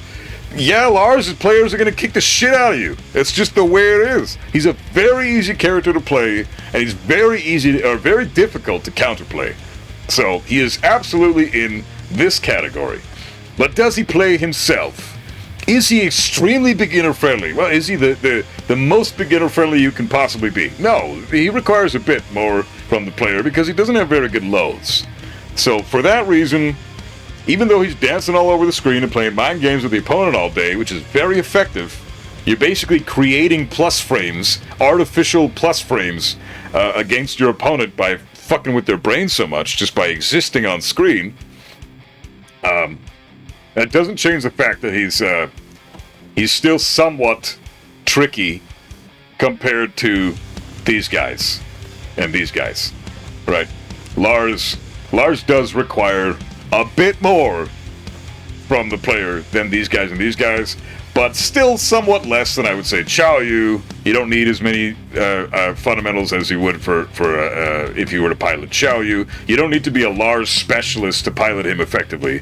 Xiao Yu is a specialist character, as I would say the same thing applies to these two characters. There, you need to know a little bit more about the game to play these three than to play him. So I should probably order these, and I'm gonna order all these guys real quick before I get into the next category. That way we can move on to the next category, and I'll edit this part out and skip to the section where they're already ordered, and then we'll be good to go. So there you go. This is the list that I'm going to keep. I think this is where they're going to sit. So Hwoarang is a lot harder to fight than to play than, say, Lydia. I said Xiao Yu is a specialist character, but she's still extremely hard to fight against because of her evasive properties with AOP and all that shit, and her guaranteed 50-50 mix-up with the heat smash that she has from stance, and her launching throws, and just her natural evasion in general, her high damage. She's an effective specialist character. You have to know what you're doing with the character somewhat. But is she hard to fight against? Fuck yeah. Is she easy to play? Fuck yeah. So she sits there, and then Lydia in this category is probably the easiest to play against, and the easiest or the hardest to play, I would say, in this category, which is the same for this case in these tiers as well. So Yoshimitsu is probably the most beginner friendly in this category. And Leo is probably the least beginner-friendly in this category. Same with Vir. Character plays himself. Alyssa plays herself more than Dragunov and Victor, but all three of them are just as bad. You could just swap these three around no matter what. The result is really the same. So, anyways, now we're going to move things up a little bit. We're going to talk about the next tier. We're going to skip a tier entirely. We're drawing a line here, and now we are officially into the tiers where we're talking about the characters that require the most from the player and are the least effective when piloted inefficiently by the player. You can pilot these guys just whatever the fuck. Unga bunga your way to victory with all these guys, and you're good. With effective at low level, difficult at high level, it's exactly as I said there. They're very great at low level, but once you're in like the higher level, I'm not even going to say at high level, I'm just going to say high level because there's too many, otherwise there would be too many letters and there would be, I wouldn't be able to fit the word in there. I could say intermediate, but I don't actually mean high level. I mean, like, once you get to Fujin, it's going to be a nightmare to try to rank up in blue ranks with some of these characters. So to start, we have Nina. And a lot of people will say that Nina is one of the hardest characters in the game to play, and I just fundamentally disagree with that. There's no fucking doubt in my mind that Nina will take the most beginner level character or player that has never picked up the game before and bring them all the way to Fujin within a couple of weeks. You don't have to do much with this character. She has so many strings, so many powerful moves. Her heat is insane. Her heat smash is crazy. And the fact that she has strings after strings after strings that are incredibly hard to deal with. She's constantly either -1, -2, plus on block. You have no idea when you can take your turn against this character unless you completely lab the matchup. Like, I've studied the shit out of Nina, and I have a very, very strong Nina matchup. My Nina gameplay, when I'm playing Kazuya versus Nina, I fuck up most Nina players. I got dominated by a Nina player the other day, but guess what rank they were? Tekken God Supreme. The guy kicked the shit out of me, and yeah, makes sense. But the player was amazing. I'm like, this guy's a tournament player. I was super impressed with the guy. just destroyed me. Tekken God Supreme Nina. The very next match I got was a Tekken King Nina, and I just fucked the guy up like it was effortless. He wouldn't even rematch me. I fought him twice, and he ran away like a little bitch because Nina, once they get to a certain point, they become extremely difficult to play, and the problem I have with Nina is she's a lot like these guys who will teach you bad habits. She'll bring people up to Tekken King who have no clue what they're doing because they've been playing Nina the whole time. And that's unfortunate to me. So, once you reach that level and you've hit that plateau, you really have to buckle down if you want to keep maining Nina and figure out what the fuck is going on in Tekken. You don't have to do that with the characters we've already talked about. But Nina requires a lot from you once you run into players that know the matchup, right? You can still fuck with people if they know a Huaron matchup or the King matchup. You still got your gimmicks. Yoshimitsu, don't even get me started. Dragunov, who cares if you know the matchup? You don't get a fucking turn with that guy. So you could know the matchup like the back of your dick and still get fucked up by a bitch-ass Dragunov because it's Dragunov. You're not losing to the player, you're losing to the character. With Nina, you have to know more. You really have to know more. So there is something to be said about Nina players. Nina players bitching about how difficult the character is, they're not entirely wrong. Nina's tricky to play. That's just a fact. She is in the higher tier, harder to play characters. That's the way she is. It's the way she's always been. The highest Shida step cancels. The mix-ups with her strings. There's a lot to know there. The cancels in her strings. How to carry with the fucking the butterfly thing in her combos, the butterfly hit. It's actually kind of tricky to get people to the wall with that shit. Nina is difficult. She's not crazy hard, and she's got so many tools that will fuck you up even if you do know the matchup very well and you're playing just as well as your opponent. Like against the Tekken God Supreme player Nina that I fought, I felt like he was playing better than I was, but how badly I lost that match did not reflect the difference in our skill. Like he was a bit better than me at Tekken. I can tell you that straight up. The Nina player at Tekken God Supreme, he had me beat in Tekken for sure. But in the match, he fucking destroyed me. And that's because Nina has tools that will let someone who's only slightly better than the other guy beat them down like it's their first day playing Tekken. Because Nina is arguably the strongest character in the game. If it wasn't for Dragunov and his god tier bullshit, Nina would be, in my opinion, the strongest character in the game. And guess what? I mean, what did we have in EVO? EVO Grand Finals, we had Nina, Jin, Dragunov, and one Kazuya, the best Kazuya in the world, Keisuke. My hero, fucking love the guy, because he was the only person in history to bring Kazuya to that level of play, so fucking props to him. But what did I say in my tier list when I first made the tier list? My top 3 characters were Dragunov, Nina, and Jin, in that order. And we had 3 Dragunovs, 1 Jin, 1 Nina, and 1 Kazuya in top 6. And the Nina player, Arslan Ash, best player in the world, won the tournament. The Jin player, Raef, got eliminated fairly early on. And the Dragunov players, they did their thing. But fucking the Nina player, Arslan Ash, everybody knows Arslan. And Arslan says the same shit. Nina is extremely strong, but and not that difficult. But once you hit a plateau, you're going to have a hell of a time getting out of it with Nina, because she teaches you horrible habits, like relying on bullshit strings that are so easy to counterplay once you understand the counterplay. Most people don't know the counterplay, so she fucks everybody up. But yeah, effective at low level, difficult at high level. That's the definition of Nina, in my opinion. She is basically the representative for this entire tier. So, honestly, respect to Nina players.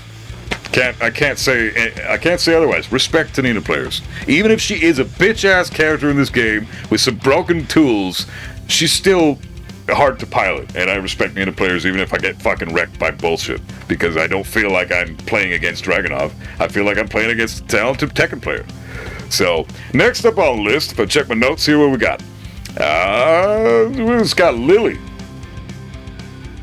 So, This one makes a lot of sense to me to put her here because Lily players typically need solid fundamentals to get their game plan going. Lily players need movement. Lily has exceptional movement. Again, the best sidestep in the game, and it's not even close. Lily's sidestep is like 1.3 times better than Alisa's sidestep, and she has the second best sidestep in the game. So that tells you a lot about how good Lily's is. It's truly in a league of its own. But the player needs to know the timing of all that in order to pilot the character efficiently.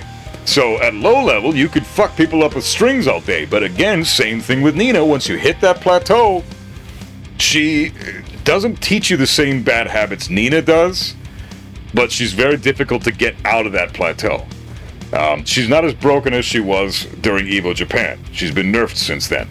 So her voila is a little easier to deal with now. Her feisty rabbit mix-up, a little easier to deal with now. So she has to work a little harder to get that damage, which is why I think she belongs here. She has some amazing tools. She has 0 execution requirements for the most part. A little bit of execution. In fact, both of these characters have somewhat execution with some of their fundamental tools that they do need in their standard gameplay. But Nina certainly requires a lot more execution than Lily. That's not even up for debate. It's just a fact. But is Lily easy to use in tournament or in gold ranks online and ranked? I don't think so. I think she's where she is here for a good reason. She's a very difficult character once you hit that plateau, because I've heard from many Lily players that are in like Raijin Kishin level right now that are constantly just getting like Kishin, Raijin, Fujin, Battle Ruler, Fujin, Raijin, Kishin, Raijin. Like that's the fucking shit with Lily. Like she will do that to players all the time because she's a hard character to use at that level. Once you're at the point where people know the matchup, she doesn't give out free wins anymore like she did in the lower level ranks. So definitely effective at low level, difficult at high level. Next up, I got Jack 8. Jack is up here because he has some really annoying shit with his perfect throw game. Huge damage. Some hardcore gimmicks with Gamma Howl into hit, into Heat Smash setup, you know. Like, he's got some really good shit if you don't know the matchup. As soon as people know the matchup, Jack sucks ass. He is so bad right now. He's like, I think, B tier, second on B tier on my tier list. He's not very good. He needs better tracking tools. Sidestep left into duck beats his entire Gamma Howl stance because you can sidestep left, fuzzy duck, everything that he does, and then you can still stand up in time to block the homing move, Gamma Howl 1, which is the only move that he has. And now that it's -9, thankfully, Jack is no longer punishable with that. But so it's not as daunting for Jack to just throw that shit out. But the fact that he basically has an option select that kills his entire Gamma Howl stance, that's pretty upsetting. I'm not a Jack player. I don't specifically know the matchup too wholeheartedly.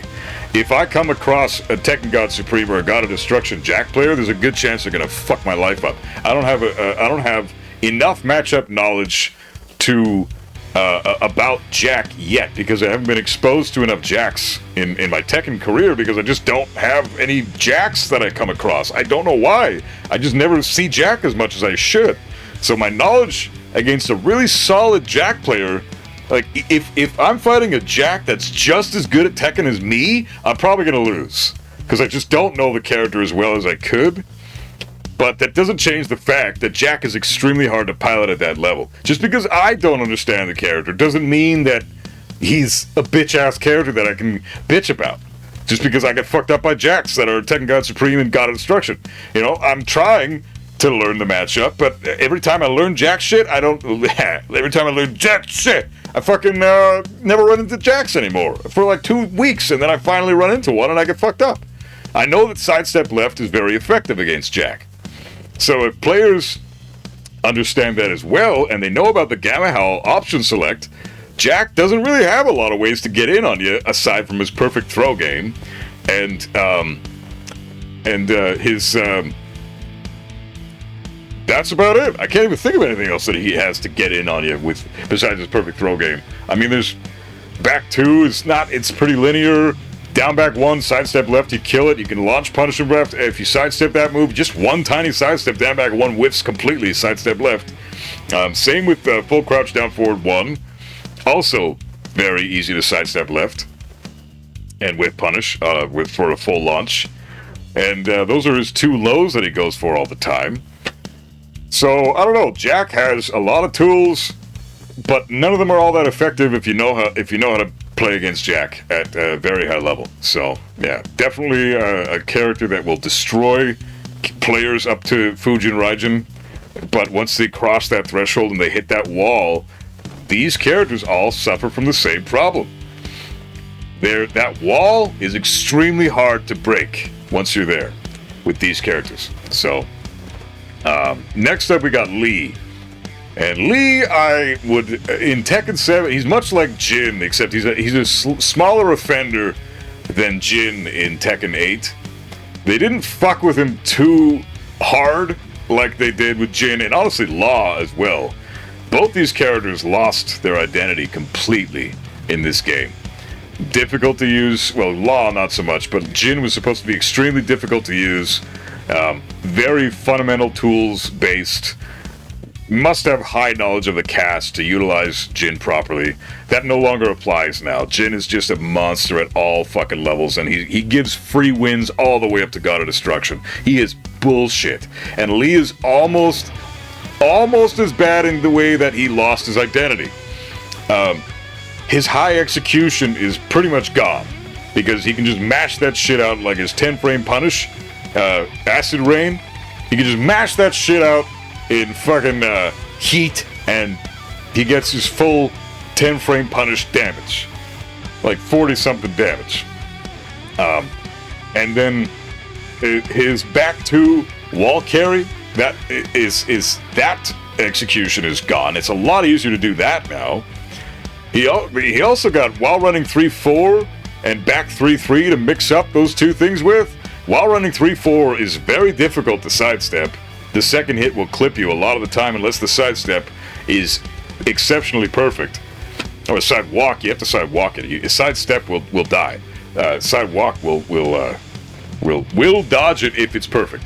But it still may clip you. Like, I'm Kazuya, the 4 on while running 3-4 often clips me when I'm trying to sidewalk that move. Even if I got the hard read, I'm like, okay, he's gonna do it now. Oh fuck, I still got clipped. Perfect sidewalk, still got clipped. Happens all the fucking time, even in practice mode. So for those Lee players out there that say, while running 3-4, he's got so shit tracking, you just sidewalk left all day. No, you fucking can't, man. No, you can't. Especially depending on the character you play. While running 3-4 will track some characters more than others. But if you play a male character with a larger hitbox than the female characters typically as they do, and you play someone that has an average sidestep or shittier, that move is virtually impossible to sidewalk. So extremely good move, and you can mix that up with back 3-3, which again is only sidesteppable to one direction. Sidestep left, sidestep right will die to back 3-3. So Lee is very, very strong at low level. But once you're at high level, again, fucking difficult to pilot Lee, because sidewalk left does eliminate a lot of his options. He has pretty good range with his Demon Paw, but honestly, with his toolkit, his lows being what they are, his heat smash being so shit, his heat in general, besides the fact that he can do his just frame moves by just mashing them out when he's in heat, he doesn't have much in heat. So, what can he really do once he's in heat? Fucking nothing. He's got no real good heat shit. That's why you just see Lee players go heat into the odd 10-frame acid rain shit for free, and then they pretty much immediately either heat dash or heat smash. Heat smash is great for Lee because it's a low that does some good damage, and Lee doesn't have very many lows that do that. But honestly, with back 3-3, you don't really even need to use his Heat Smash. Just back 3-3 and then do your Heat Dash with a Demon Paw, 4-4-3. So, Lee he requires the player to have a lot of knowledge of the cast and have some solid fundamental movement in terms of dealing with a lot of the bullshit that a lot of characters have in this game. But he has some get out of jail free cards as well, and he is difficult to pilot at high level, just for the fact that he's almost as execution heavy as he used to be in some avenues, and not nearly as execution heavy as he used to be in others. But if we were talking about Tekken 7, he'd be in Sweat Lords only. No question about it. Lee was one of the hardest characters to play in Tekken 7. Always. He's always been that. Now that's what I mean when I say that they removed his identity a little bit. His difficulty went way the fuck down. He is so easy now. So easy now. So, compared to past Lee, he's still very difficult. That's how hard Lee used to be. Even dumbed down to the point where he's almost brain dead to play now. You could just do back 3-3 or while running 3-4 and mix those two with Demon Paw and 1+2, his homing move, mid. Do those 4 moves, and that's how you could play Lee at low level and dominate the fuck out of people all the way up to blue ranks. And that's when you'll probably plateau, and that's when you're going to get your ass kicked and you'll need to break that barrier. You'll need to get past that fucking wall, and that's the tricky part. So, we're seeing a pattern here in this tier. These guys all share that shit in common. So, and the final character I'm going to put in this category is good old Leroy Smith. Leroy is the easiest character to pilot as far as execution, as far as just execution in general. I'd say Leroy requires the least amount of execution in this category. But he's difficult for the fact that he is very linear. A lot of his moves are sidesteppable to both sides. And the reason that he's here and not lower on the list, despite having virtually no execution requirements at all, and having some pretty strong tools, is two major things. All the strong tools he has are pretty much all highs. That's almost never good. You can duck Leroy a lot and beat out like 75% of his best options. And the other thing, like I said, is if you know about that, then you can also sidestep him.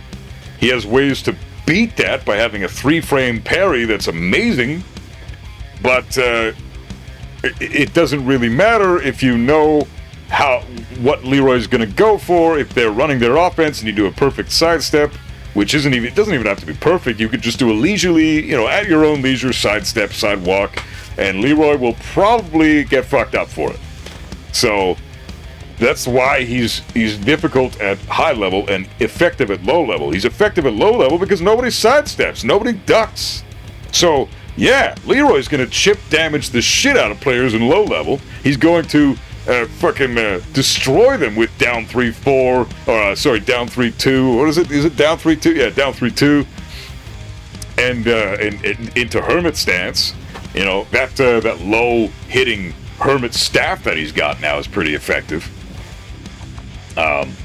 So Leroy's got some cool shit, but he's also got some tools that just don't really necessarily work against the highest level of play, and that's why I don't think we see much Leroy in top level tournaments, because he lacks the fundamentals required, or not the fundamentals, he lacks the tools required to really push him to that top 6, top 8 level. So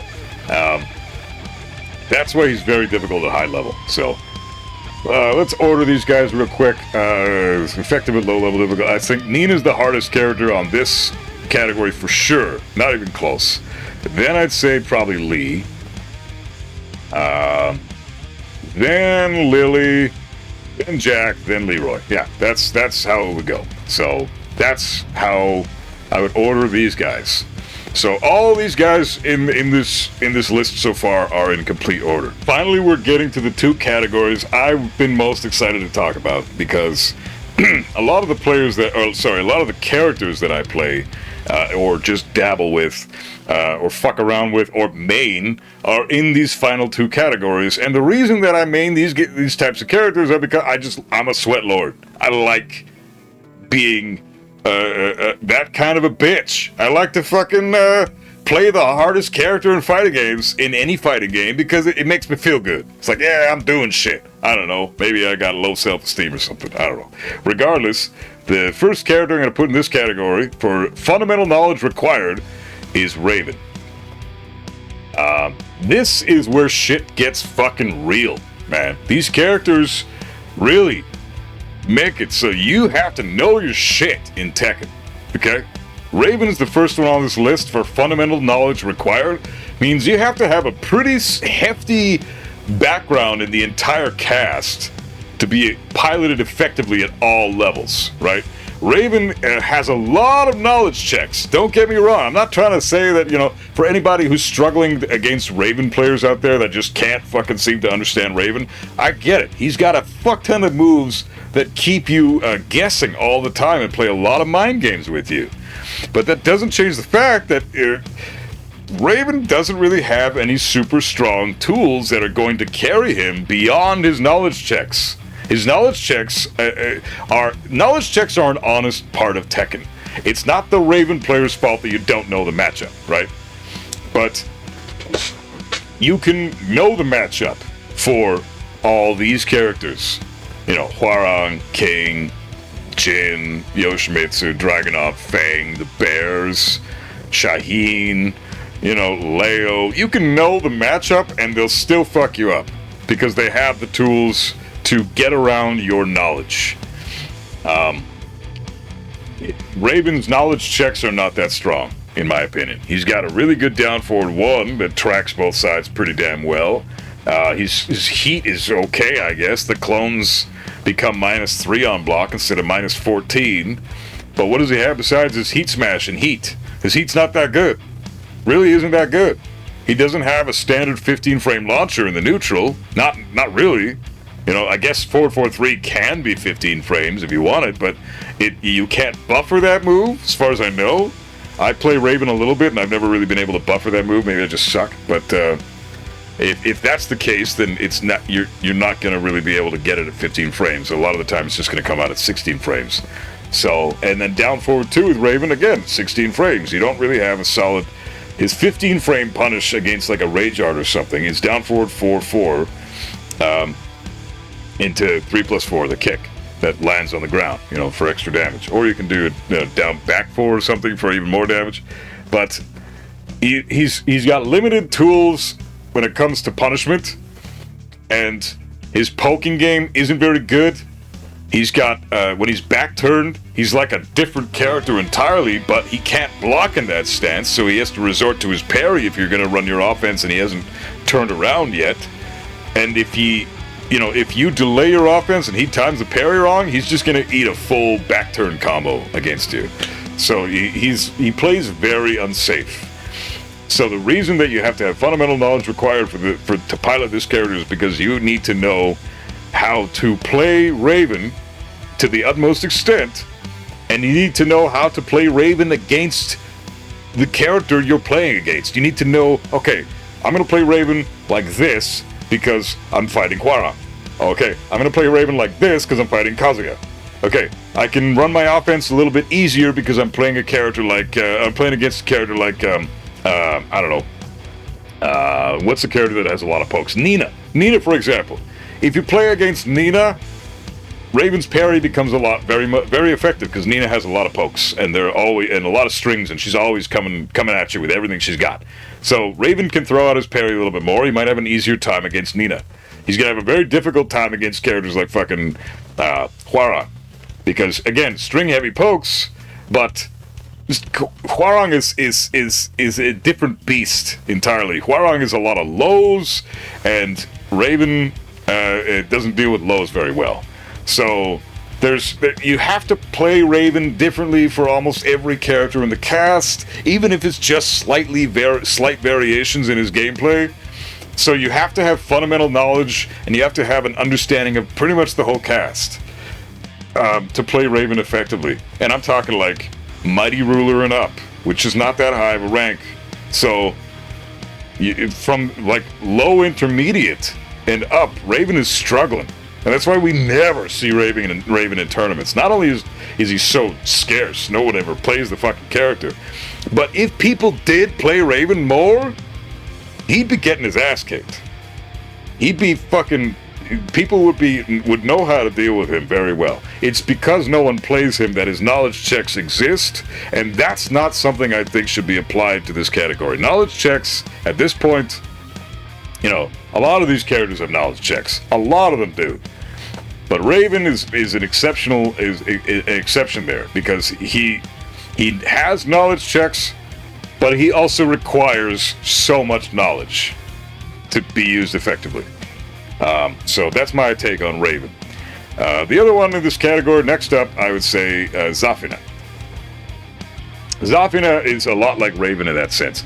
She's a little cheaper now with all those bullshit plus frame moves that she's got.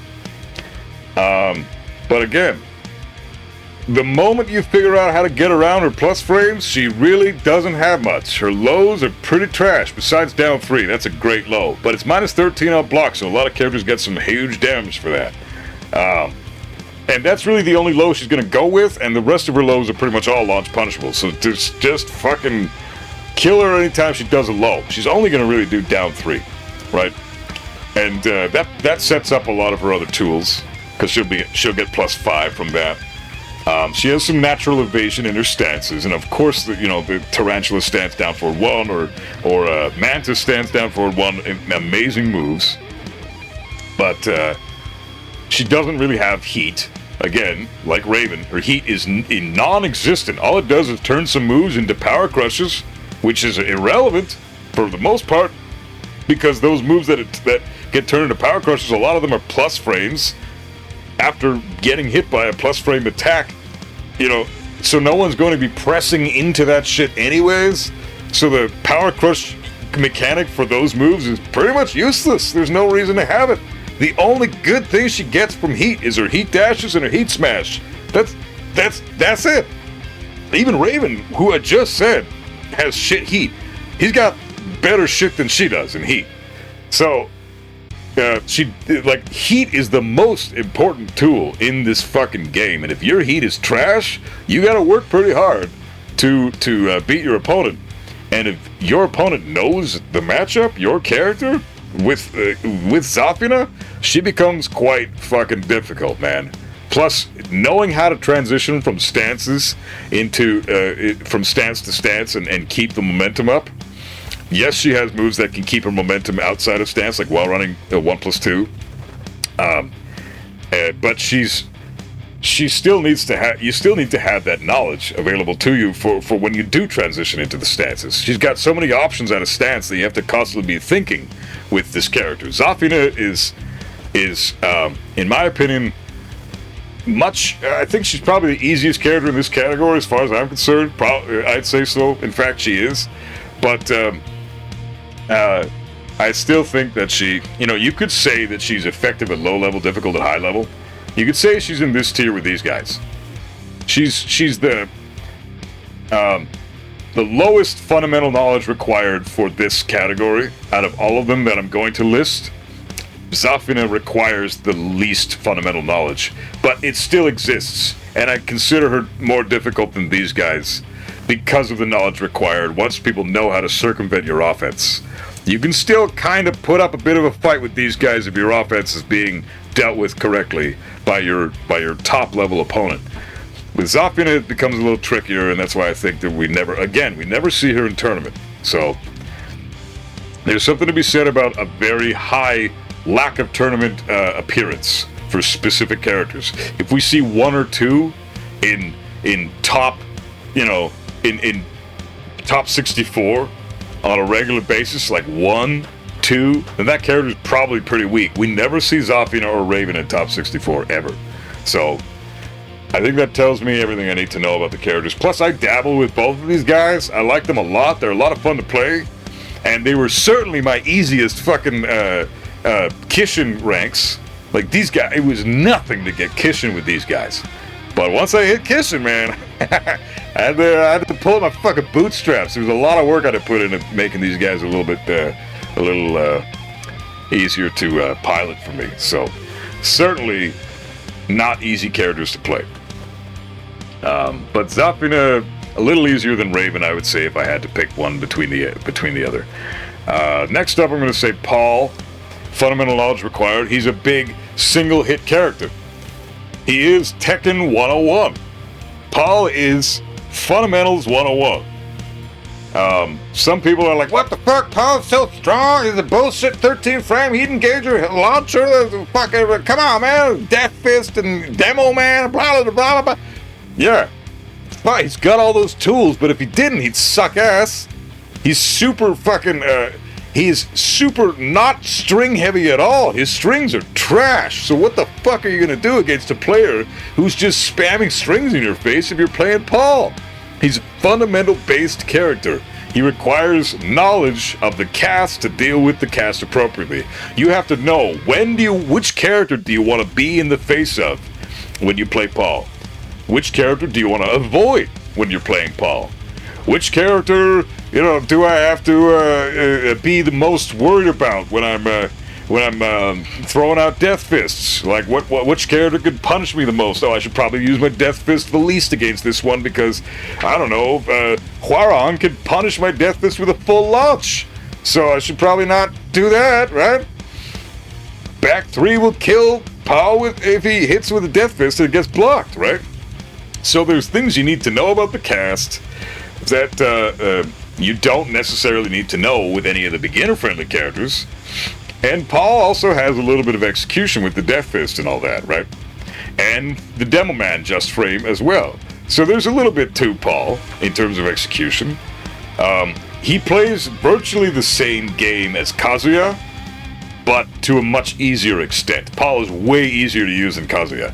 And Paul is extremely effective against Mishimas as well. Very, very strong matchup against the Mishimas, but very weak matchup against a lot of other characters in the game as well. So Paul's a very middle-of-the-road character, and because of his fundamentals being such a huge part of his character, and the fact that he doesn't really have any strings, and he's hard to knowledge check opponents with, he's got just really big, single, heavy hits that do a shit ton of damage, but if they get blocked, a lot of the time Paul is paying for it with his life. So he's a high-risk, high-reward character that requires a lot of knowledge of the cast. To me, there's no fucking other category besides this one for Paul.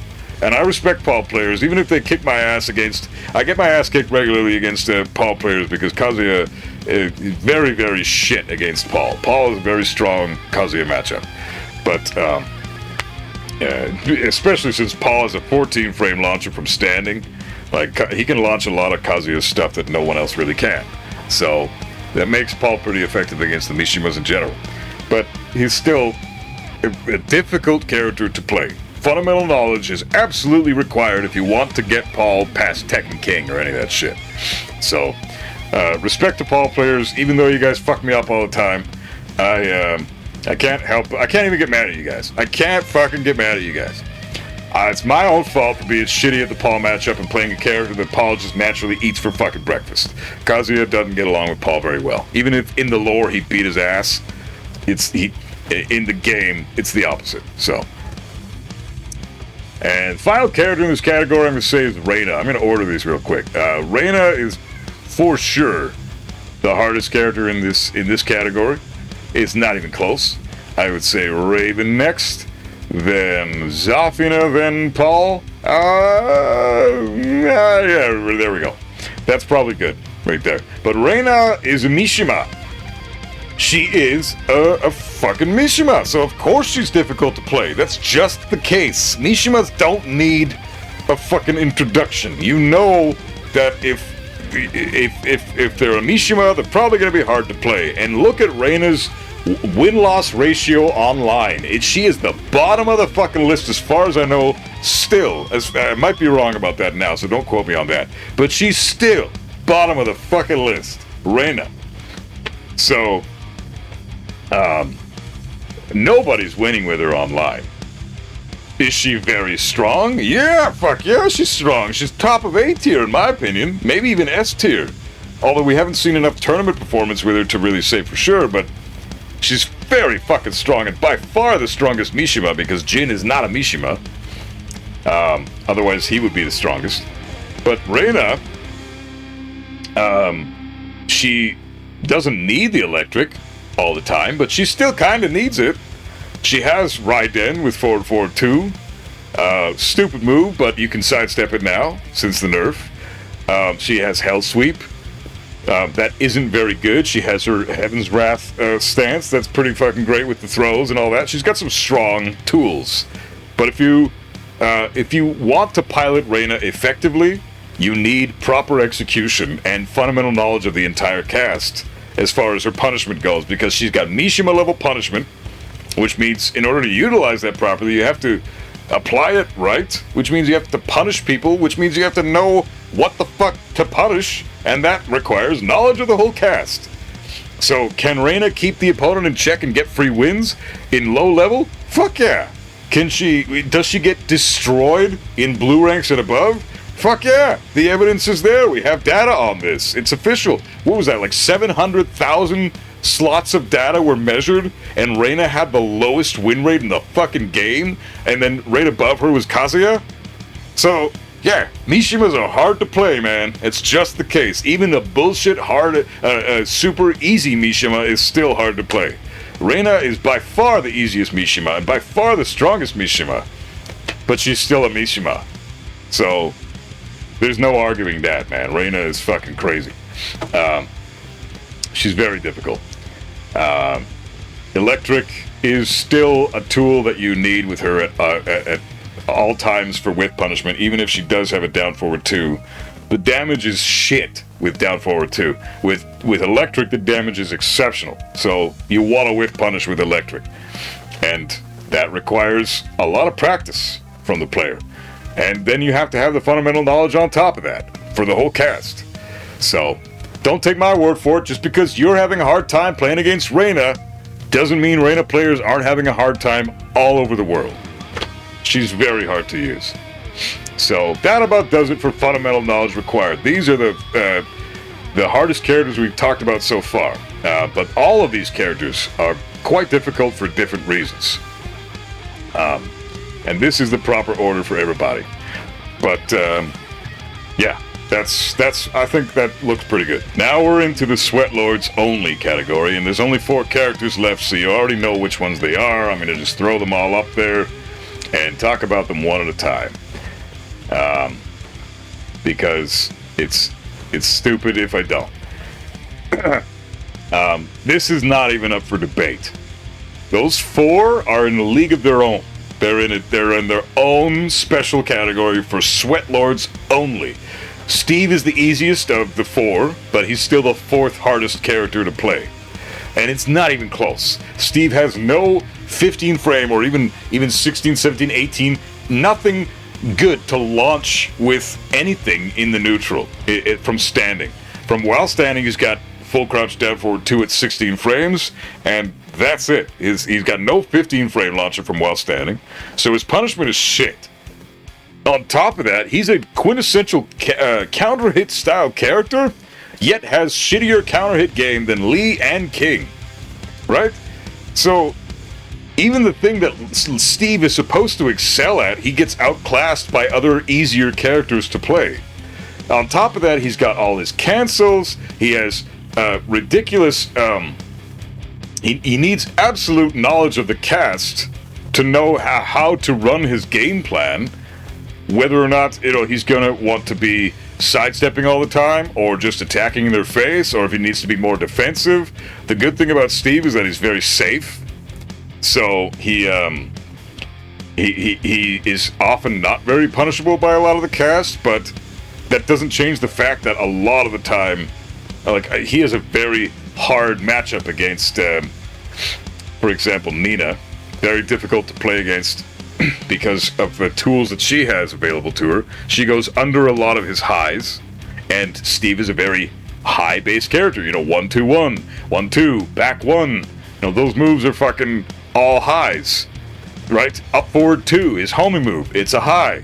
A lot of them are very, very easy to deal with for that reason. You can just duck Steve, and a lot of the time you'll just beat him that way. So Steve, to me, is for sure the fourth hardest character in the game. His execution requirements are up there. He's got some cancels that require quite a bit of execution. Down forward 2 cancel, his while standing 1 cancel in his combos. Like, that shit isn't easy to do. You have to time the fucking stance cancel perfectly in the middle of a combo and then do while standing 1, which doesn't, that's perfect for wall carry. That's how he gets the most wall carry and the most damage out of any of his combos. He doesn't need it, but it's still something that he should have implemented in his gameplay. So yeah, just the fact that he really requires a lot from the player. He doesn't have very good heat. His heat is pretty shit, pretty fucking terrible. That's just the case with Steve. Very difficult character to play. Like, I take my hat off to anybody who pilots these 4 guys and is God of Destruction right now. How the fuck did you do that? Congratulations, you are amazing. If you are a God of Destruction and you play one of these 4 characters, you're fucking incredible, man. Like, damn, I respect the shit out of you. And Steve, super awesome character. Love Steve. I've dabbled with Steve quite a bit. I don't really know how to play the character very well, but I love Steve and I respect the shit out of all Steve players. He's very difficult to use. Brian is next on the list, and Brian, I mean, come on. It's fucking Brian. He's got no good lows at all, so you just don't duck against Brian ever, and you'll be fine. He's the opposite of Steve in that sense. Duck against Steve a lot, and you'll be fine. Don't duck Brian, and you'll be fine. How the fuck does Brian get in on you? Yeah, he's got QCB 1, which is a +1 on block. Knockdown high that can fucking launch on counter hit, and gives a guaranteed follow-up on knockdown. I mean, it's a solid move, but that's about it. And he's got Hatchet. That's it. And for everybody in the comments or in the video or watching the video, oh, he's got Snake Edge. Shut up, man. Come on. Chill out. Chill out with that shit. Snake Edge? Really? No, he's, again, very great. He shares some things in common with these characters in that sense, is that he's very effective at low level. Very effective at low level. But he completely changes who he is as a character once he's piloted at high level. These characters stay more or less the same. They just have to figure out how to break that barrier, that plateau mark that they've really hit that wall and they can't seem to get past it. Brian will be at that wall for years, man. Brian players are next level sweat lords. They are incredible. And the execution required for Brian is crazy. You have to have a QCB3 input at lightning fast fucking speed. Otherwise, the person's going to read your hatchet and block it. And if you're playing against Kazuya, who has a very strong Brian matchup, Brian does not like fighting Kazuya. Kazuya eats Brian for fucking breakfast. And a lot of that is to do with the fact that his best low, his only real low, is launch punishable by Kazuya. And then the rest of the cast gets significant damage for punishing his only good low. That sucks. So what does Brian have to work with? Well, you have to learn how to incorporate his taunt system. And that is insane! His taunt is so hard to do! Try doing taunt into back 4 consistently. It's not gonna happen. Taunt jet upper? Like, that shit is not, it's very difficult to do. It's probably the hardest thing in the game next to down forward 2 perfect electric with Kazuya. But taunt jet upper you don't need to do it anymore because it's just something you would do in the neutral. Taunt back 4 you would do against the wall, and that's really when you want to set up the taunt is against the wall, right? So Brian, for that reason, exceptional execution requirements that require years of practice. Shit lows. His heat is really subpar, and he's actually quite linear to sidestep right. A lot of his moves are dodged completely by sidestep right. He is not a lab character at all. You don't need to lab Brian to know how to fight him. He's just a straightforward, honest to fuck Tekken player, or Tekken character. Brian players, I have nothing but respect for them. They're super great players. If you're a blue rank and above Brian player, mad respect for you. If you're a purple rank Brian player, I still got respect for you, because the cool thing about Brian, the last thing I'll say about him before I finally move on to my 2 guys, is Brian is the kind of character that If you're fighting a Mighty Ruler, Brian, you're basically fighting a Fujin. If you're fighting a Fujin, Brian, you're basically fighting a Bushin. If you're fighting a Tekken King, Brian, you're fighting like a god tier Tekken player. Like, those guys are really solid. Like, Tekken King Bryans are like Tekken Gods. Tekken God Bryans are tournament players. Like, those dudes are... Oh, man. Brian is... I'm going to stop sucking Brian's dick a little bit now. But, man, he's a great character. I have nothing but respect for Brian players. And he's exceptionally hard to use. But, fuck, is he cool, man. I love Brian. And next up, we got Devil Jin. Devil Jin is a Mishima. And he's the weakest character in the game right now, in my opinion. You don't need electrics with him, but you require some immense setups that have insane execution requirements. You have only really Hell Sweep as your low, which is launch punishable on block. No other low is all that scary with Devil Jin, so you don't really need to duck him all that much. And then one time you read a Hell Sweep, you duck him once and kill him for it. He's got no good mids. He has to rely more now on the electric than he ever has in his entire career in Tekken because he's so weak now. He needs the electric to get his shit going. His mids are terrible. So, Devil Jin is insanely hard because he's a Mishima, he requires the electric, and he has execution in everything he does. On top of all that, he needs full knowledge of the whole cast if you're going to pilot him effectively. So, Devil Jin. My secondary character is technically it's Heihachi, but right now it's Devil Jin. It's always been Kazuya Heihachi Devil Jin for me since frickin' beginning of Tekken 7. Before that, it was just Kazuya Heihachi. I picked up Devil Jin in Tekken 7, and it was a Tekken 6. I think I picked him up in Tekken 6. I just didn't play him all that well in Tekken 6. But regardless, I love Devil Jin. I fucking love Devil Jin. But is he good? No. Is he insanely hard to play? Fuck yeah. So, Devil Jin, number 2 most difficult character in the game, and you could swap him with these two if you want. Like, you know, you could put Steve in front of Devil Jin, you could put Brian in front of Devil Jin, but I don't think that's really logical, considering he's a Mishima. Mishimas require more from the player when they only have Mishima fundamental tools. Reina is a Mishima, but she has more than that. She has waifu tools. You know, she can do shit Nina can do and Lily can do. Cartwheels and heavy pokes and shit. Reina can do that. But she's also got Mishima tools, so she's insanely hard to play. So, same thing applies to Devil Jin, just remove all the waifu shit, increase his hurt box so he gets hit by a lot more shit than Reina does, and then give him 0 good mids, and now you've got Devil Jin. He's insanely hard to play. But fuck is he a lot of fun. If you want a super duper challenge, pick up Devil Jin. See what you think. He's a lot of fun, but man is he a lot of work. And then of course, the one and only, the character that is the closest to my heart, the character that's literally a part of me. Since I was 4 years old, I've been playing this character. Kazuya is just Tekken incarnate. This guy, Kazuya, is the sole representative of what this game should be, in my opinion. Right? Kazuya is Tekken. And honestly, all 4 of these guys are Tekken. I love these characters for that reason. Brian is fucking Tekken. Steve is fucking Tekken. Devil Jin, so fucking Tekken. Kazuya is just a cut above the rest. He is just that little bit notch above. Why is he so hard? Because everything he has is locked behind high-level execution. He relies on wave dash pressure into 50-50 vortex mix-up. High-level execution. If you don't have the execution, you don't get the vortex, you get fucked up. He requires electric as his main poke tool, because he has 0 pokes. Electric is the hardest move to do in terms of poking in this game, and he has no other pokes. He just has electric. So, that's all you got.